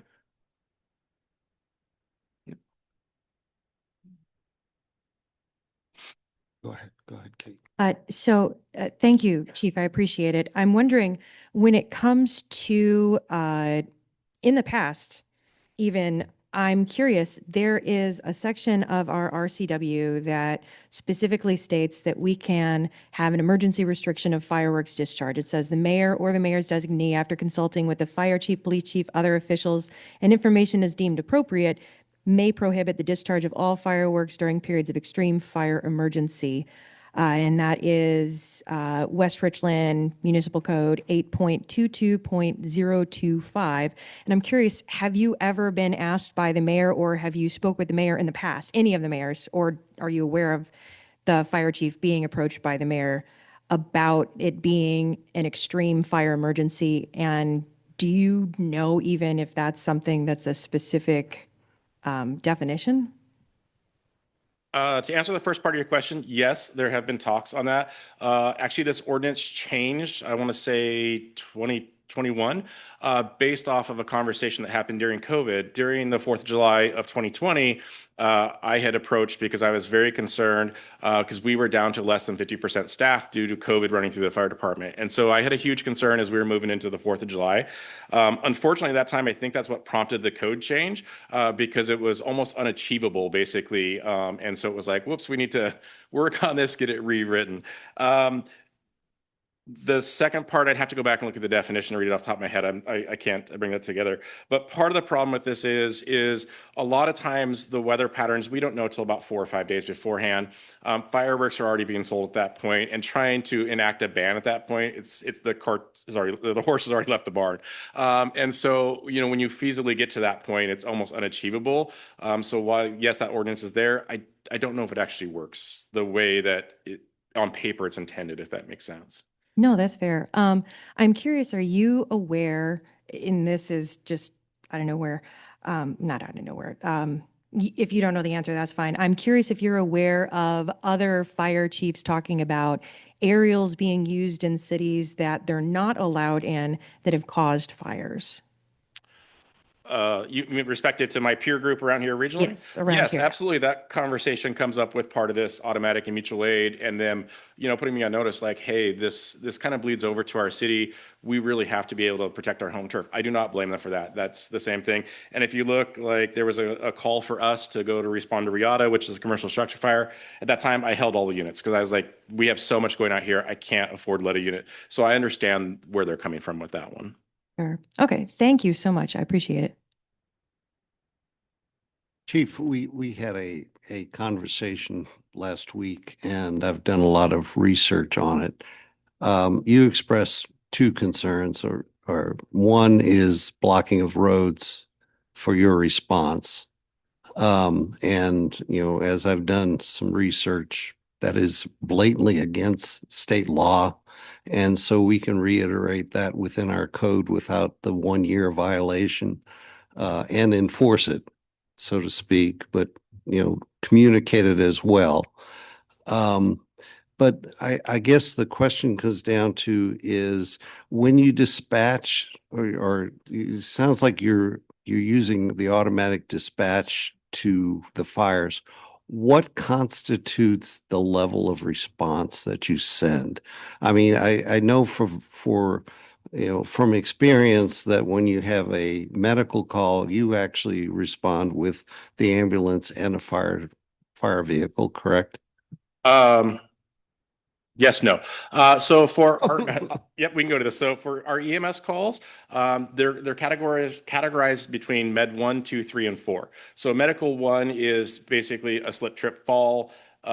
Person calling 911 is not reporting any injury. Med 4 is a CPR in progress, breathing stoppage. So Med 1 through 3, we only dispatch one ambulance. And so it'll be closest station or closest available unit goes. Med 4 would get an ambulance, an engine, and some overhead there because we just need additional people. Sometimes it may pull in a second ambulance there. So mainly to extract a victim. Correct. Yeah. So in a typical response, any given day where we're just normal dispatching, we also have levels of severity based on the weather pattern patterns. So they're NCF 1 through 4. NCF 1 is going to be like in February, we're not expecting high extreme fire behavior. The weather is still, down. That's going to dispatch 1 unit and an overhead, so a deputy or a duty chief or a battalion chief like that. As the weather progresses, we're going to move into natural cover fire 2. That's going to get you typically 4 engines, an overhead, and if it's a non-hydrogen area, a water tender. And then type 3 gets you some more. Now, on the 4th of July, we move to what's called category 4 dispatching. And normally we're in that for about 11 hours. So we'll pick a time, fire chiefs all agree upon it. And essentially we send 1 unit, nothing else. That unit's going to get on scene, size up the fire, say they can either handle it or no, this is outside of my control, and balance the rest of them alarm or piecemeal the units together. So on the 4th of July, when all this, there was 1 unit being dispatched to every one of these fires originally until they got somebody there and got eyes on it. Okay, and our district is, well, we have a lot of professionals like yourself. Our district is a volunteer fire department. Not anymore. We are predominantly career staff now. So we have since I've been fire chief, taken over in October 2020, we have more than doubled our career staff. In theory, we're still 13 positions short for a career to be fully career, but we are still augmented with volunteers and our resident program. But we have swung the pendulum to predominantly career, mostly career staff. Okay, thank you. Yep. Sorry. I was looking a little bit more, and I actually did find in the West Richland Code, extreme fire emergency. So the part where it had discussed that was saying that the mayor or mayor designee, after consulting with fire chief, police chief, other officials, and information deemed appropriate, may prohibit discharge of all fireworks during periods of extreme fire emergency. And the definition of extreme fire emergency is a period when resources to provide firefighting coverage for the city of West Richland are depleted due to competing mutual aid commitments, statewide mobilization, or other factors which would prevent adequate fire suppression response. Do you think that would be something that we are likely to have this July based off of what the neighboring fire districts have said?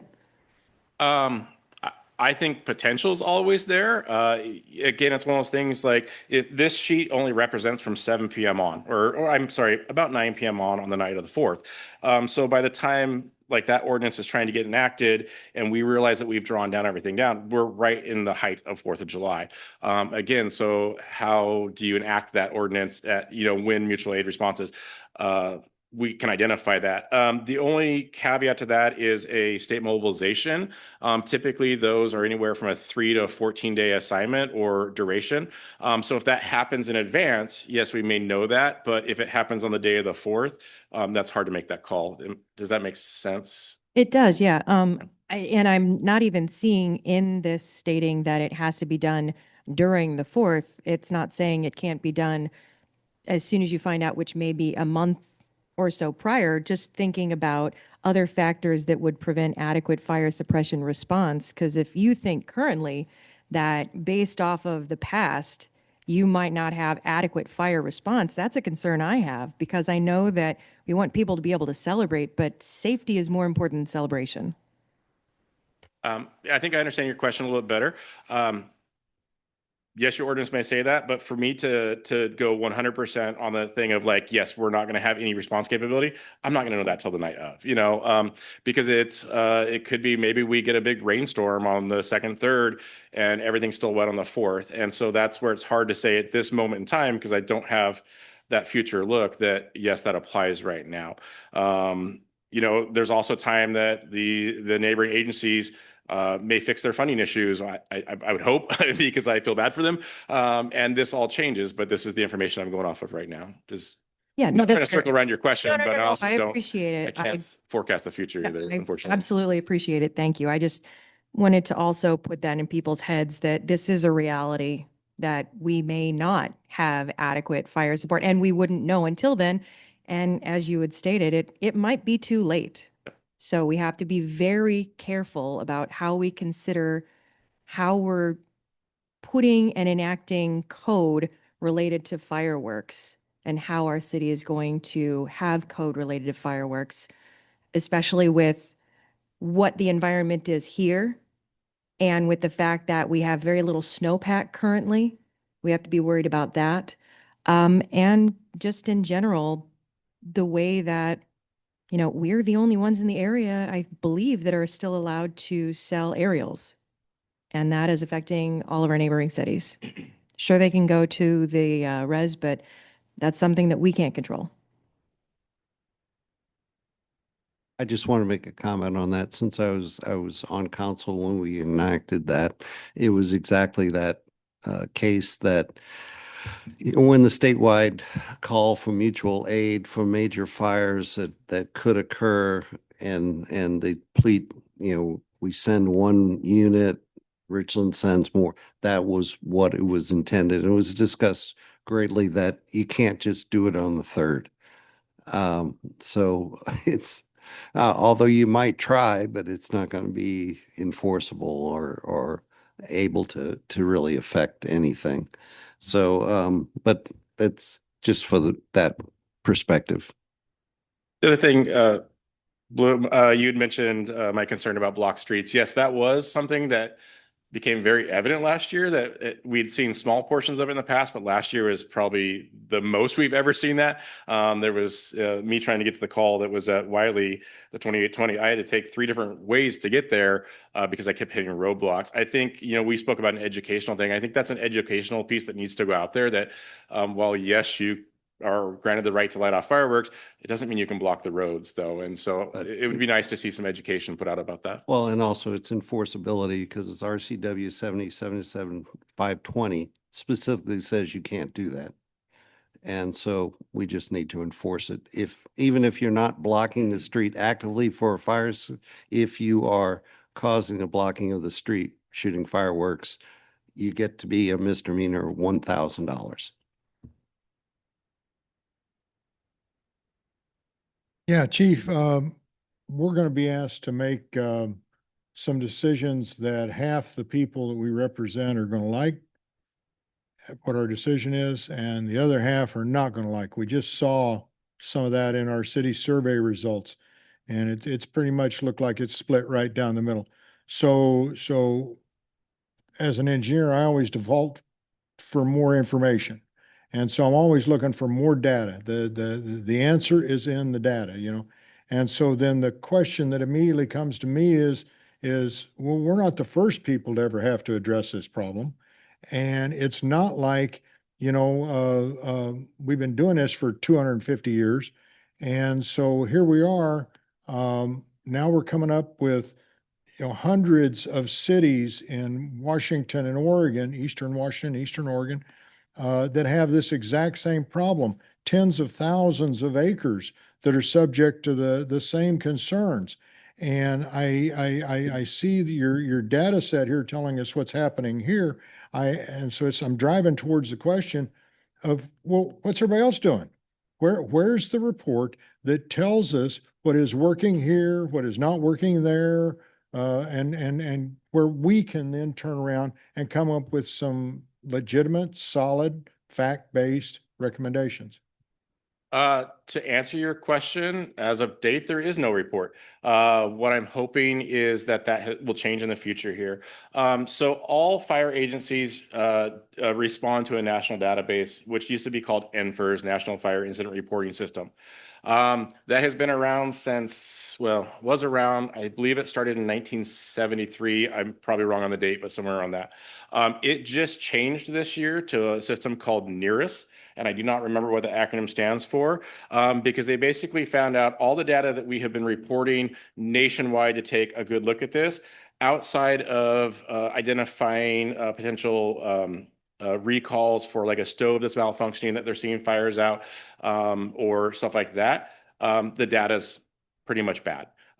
Because even in Washington State, they had less than 32% of fire agencies reporting to that database. Even though it is a requirement to receive federal funding, there was no enforcement of that or anything else like that. So we, like you, are seeking where's the larger information database on this? And unfortunately, it's not there right now. With this new system, they're enforcing it. And I would like to say that in a couple of years, we're going to get some of this data to figure out what's working, what's not working. And Is it, population based? Is it because geographic? Is it just where you are on the map and your weather pattern and stuff like that? And so I'm really hoping that with this system change, we're going to start seeing some bigger national reports come out of this. But it's going to be a little bit, not everybody's still on that system. Yeah, so it's going to be a little bit. Benton 4 has always reported to INFRS and been compliant with it. And it's been sad for me to see how much work we put into that, but we can't get anything meaningful out of it either. So unfortunately, it's not there right now. Did that answer your question fully? No. Or not But I understand the issue, understand what your challenge is. And so with that, then I guess my next question becomes one of how can we best team with you? We want the same thing you do. I don't want my house to burn down. I want to be able to shoot off some fireworks, but I don't want my house to burn down. So how can I best team with you? How can we as a city best team with you to enact limitations or regulations that are reasonable, that don't unreasonably infringe upon the rights of others, but by the same token, don't unreasonably get my house burned down either? Right. I don't know if I know that answer off the top of my head. I can tell you that looking at some of the fire chiefs that came before me and individuals I respect that I thought were phenomenal leaders, great tacticians when it came to fires. They were around in 2004 when a lot of the other cities and those were making their changes, and they saw marked changes with aerial fireworks being limited or going away. Unfortunately, as people are always looking for stuff, now there's some other areas that they found out they could drive to and get to those. And so, yeah, it made it less convenient for them, but it put it further out, but those were still leaking in.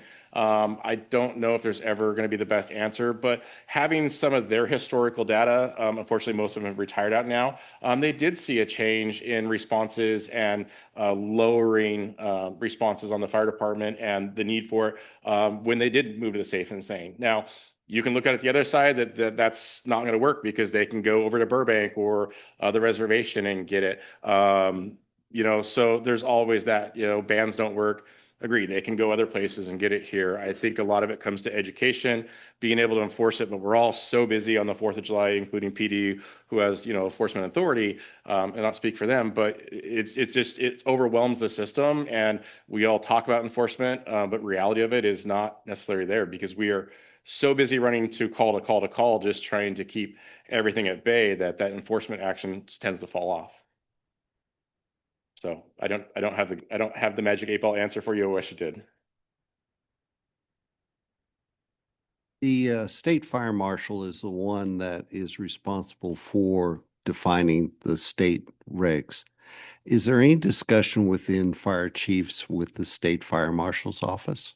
Absolutely. So yeah, Has this subject been discussed? About every other month. So yes, there is a Washington State Fire Chiefs Association, which I belong to. In fact, we have one of our meetings coming up in May in Wenatchee. State fire marshals there. It is always a topic that's brought up to them. Fire chiefs are, we're expressing our struggle to be able to keep up with this as just response and funding just isn't there. And how do we keep up with this growth and do this stuff? And so, yes, it is always tied in at that level. And we get to express that concern twice in person over a lot of Zoom meetings, things like that too throughout the year. So yeah, I probably misspoke. I said every other month. It's probably monthly that the state fire marshal's hearing from us. Chief, I have more questions about the data which you may not have, but I will state my interest in them. One is, what type of fireworks were responsible for these fires? What age of person was lighting off the fireworks? Were they residents of West Richland or not?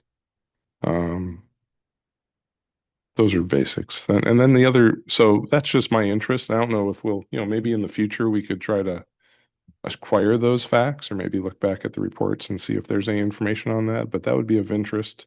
It would help guide us and give us a better picture of what's actually happening here.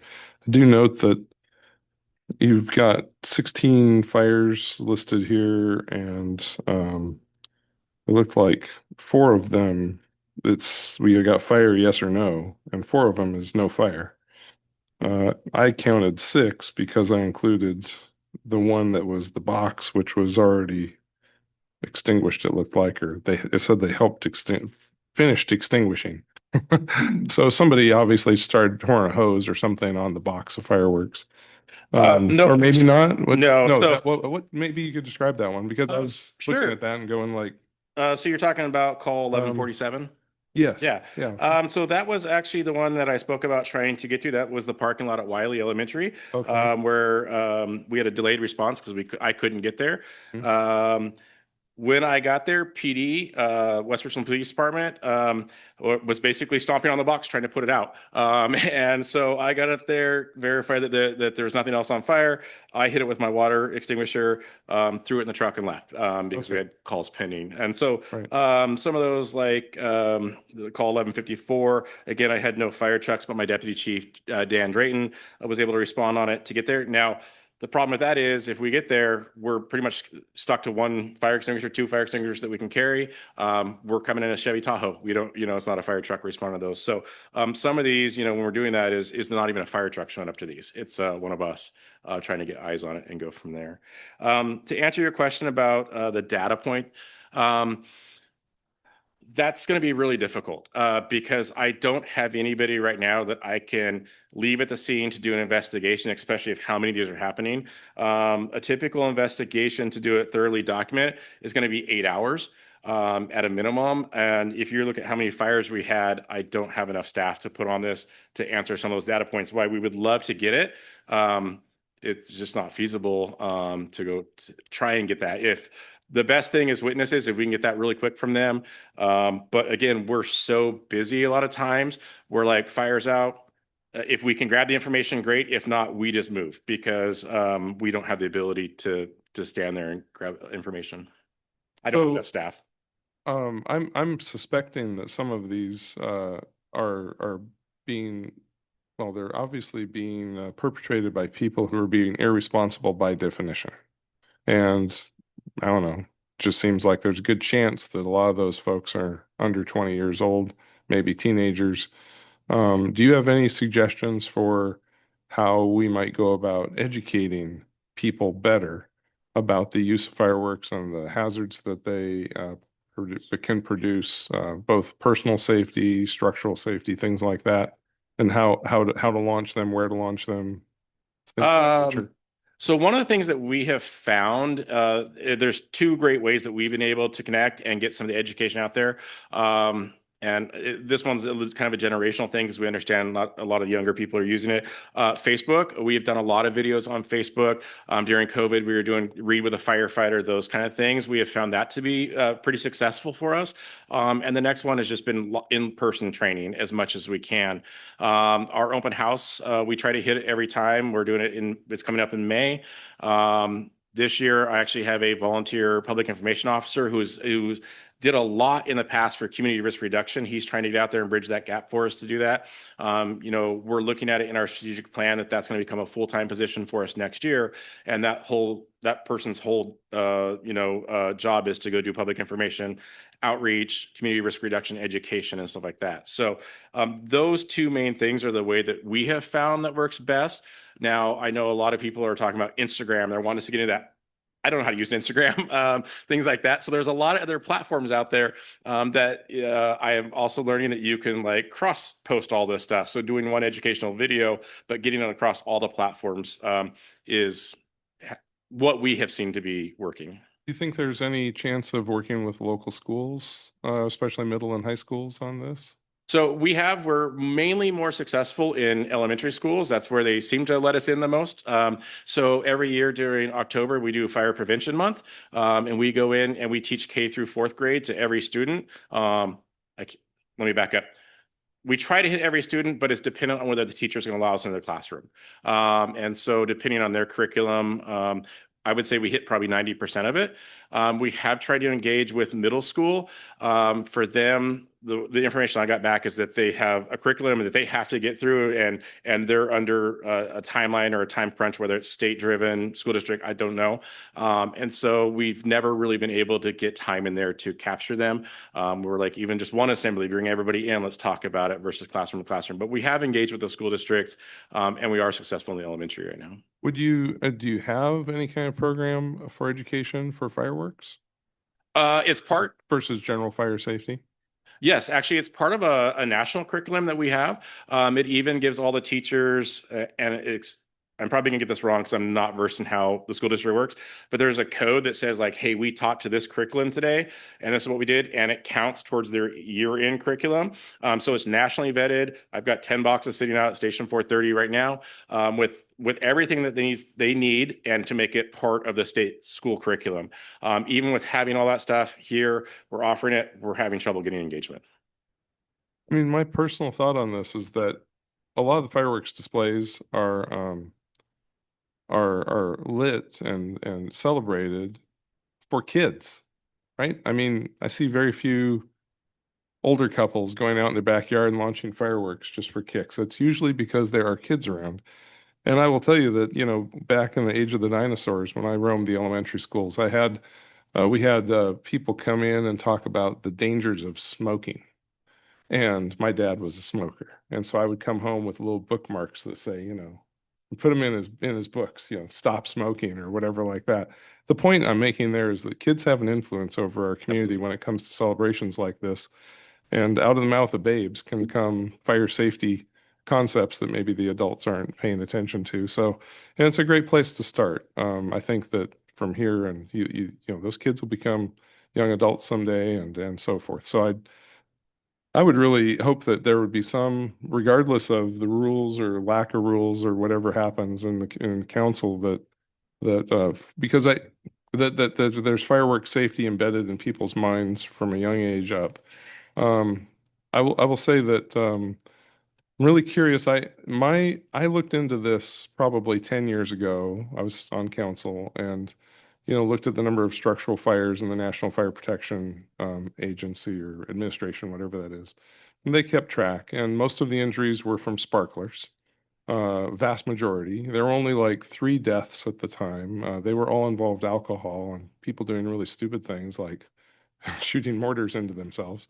And the structural fires were very minimal. I think in the whole nation at the time, if I recall right, there was like 6. You know, out of the 330 million people in the United States, there were like 6 structural fires that year, whatever that year was that they were reporting. So, but of those fires, I believe more than half of them were caused by ground displays, not aerials. One I remember distinctly was the one in California where, you know, the ground display tipped over. It was a side driveway, caught a bunch of arborvitaes on fire, that spread to the garage, etc. Right? So, I just want to trying to make sure that we are aware that, and I'd love to see the data on our local fires here.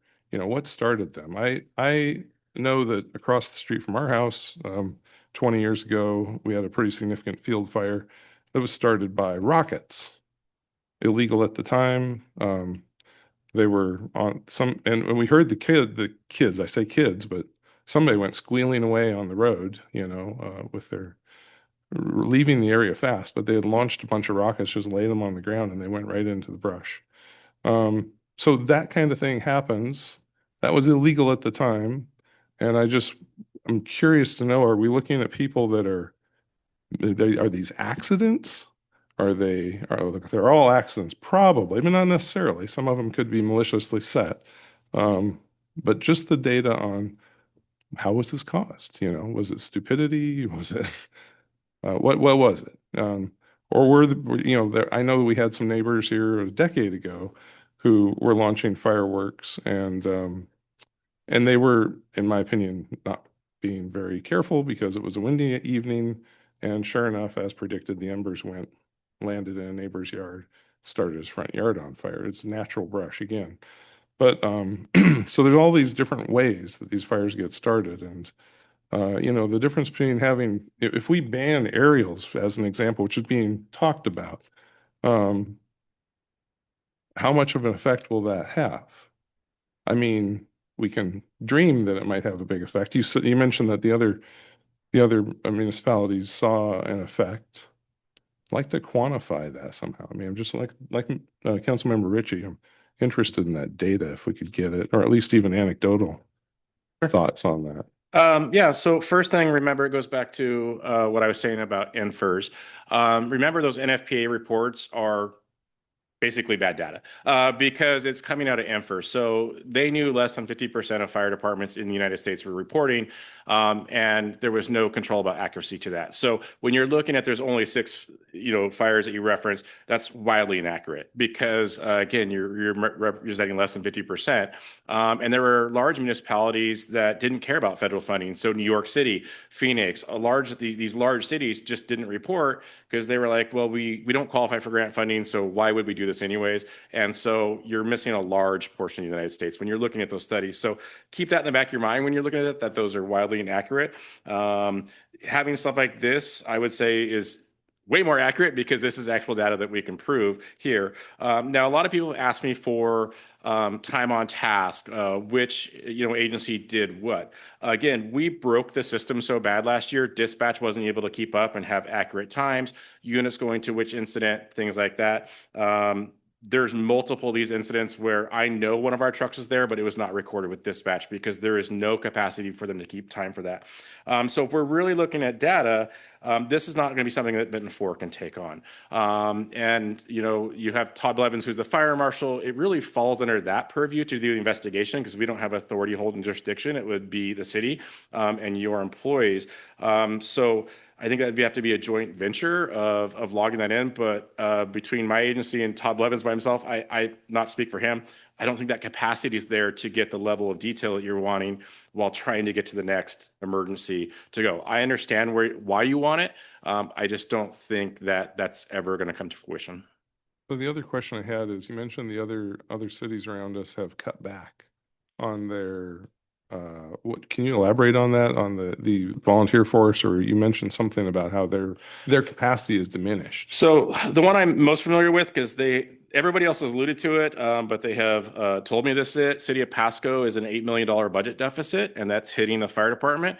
As of right now, they're allowing no callbacks or overtime. And they're trying to do that for a year. So typically it's like all hands on deck for the 4th of July. They're going to cut back what they're allowing in and keep their staff at minimum and really concentrate on and taking care of their city because they're at a budget deficit. That's what I've been told. I haven't gone and researched it, but some of the other cities are expressing the same thing, that they're really short on budget. They're having to watch their callback. And so while they may have a truck sitting there, they may not necessarily have the staff to put on it because they didn't do an all hands callback and do that because they are facing budget deficits. So it's not so much that volunteers or anything else like that. It's just the fact that there's less availability.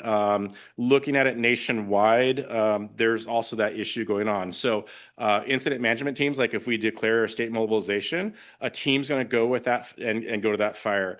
Last year, we lost 4 complete teams out of the nation. 3 more have already pulled out this year. And so we're down to a total of 7 teams. So this isn't just an issue here, it's statewide, it's national. We're losing less and less capability in the fire service. Bazillion reasons why that's happening, but it is what's happening. And so even state mobilizations, getting that, yes, they may declare them, doesn't mean those people are available and are able to come here and do that. A lot of cities have also pulled out of state mobilizations. And I'll use my agency as an example. It's kind of one of those you pay to play thing. You have to be engaged in order to hopefully get it because it's all volunteer based. But Benton 4 right now is still holding all of the money for the state because they have yet to reimburse us. So we've outlaid all the money last year in staff time, apparatus, repairs, and all that stuff. And the state is so far behind in reimbursing agencies that they're now almost a year behind. And so when you're looking at an agency that's having a budget deficit saying, can I launch this, but I'm not getting reimbursed in any reasonable, measurable amount of time, they're pulling further and further back because they can't outlay the funds. So as of right now, everything that we sent out of our area or in a state mobilization declaration last year has not been paid. If I may, we only have about 9 minutes left. With council's approval, I'd like to invite Chief Carlisle back for our workshop that we're planning for May 12th to either provide follow-on information based on questions posed or to answer additional questions, because I want to allow Councilmember Bloom just to speak in some of the work that he's done with two other council members as well. Sorry if I took too much time. Yeah, Chief Carlisle, thank you very much. You are our city's fire department. Thank you for your service and your time today. Okay, yes. What I've done is trying to address what's coming up. And to facilitate our neighboring jurisdiction, I was going to suggest we require the fire sales places to post this notice, which says aerials are illegal in everywhere else.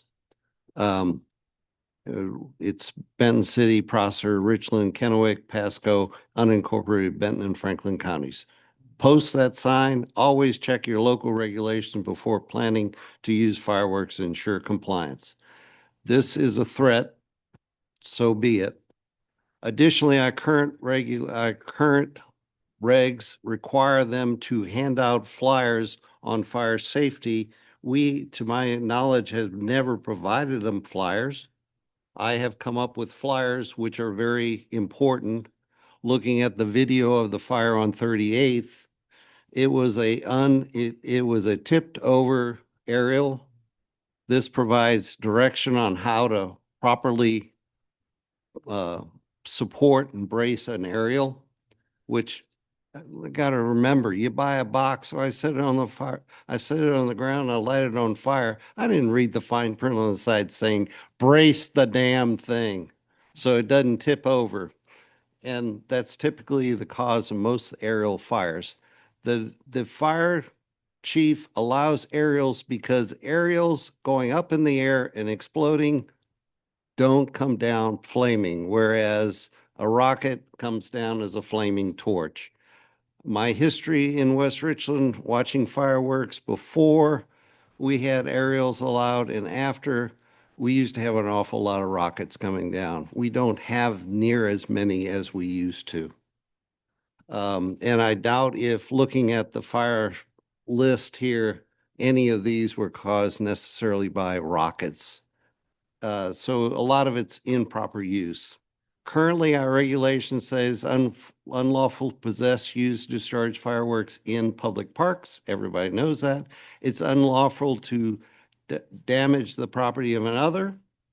And it's unlawful for a person to discharge fireworks of the property of another without proof of permission of the property owner. That is a permitting system.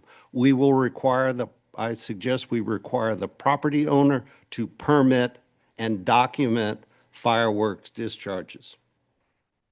That means we are not responsible for the permitting process. The owner of the property is. This means all rentals. They probably aren't going to get the owner to agree to it. And then additionally, I think we can implement reiterate the state law. It's unlawful to discharge fireworks in the street right away that can obstruct emergency vehicles, creating a fire nuisance. That's in the state law 777520. It's unlawful to discharge aerial fireworks in a reckless manner and a gross misdemeanor. Reckless manner is state law RCW 7077488. These are not requirements that are above state law. These are state law. We just need to reiterate them in our code. We should define what reckless manner is. Reckless manner would be putting an aerial up without bracing it, discharging an aerial next on the side of a frickin' hill up there on Candy Mountain, which is the dumbest thing I've ever seen in my life. And then discharging aerial fireworks under trees or power lines, discharging fireworks at a person or animal. we can all agree on what reckless is, define reckless, we can litigate it in the court, but the penalty would be confiscate. And I think we should get a very large, the number of storage units for the police department to start collecting fireworks on the 4th of July. And you start confiscating a couple $100 of fireworks, you don't have to fine them. You don't have to go through that legal process. Just pick them up, box them up, and get some volunteers to help haul them back to the police department. But anyway, I think we reiterate property owners' responsibility to control fireworks.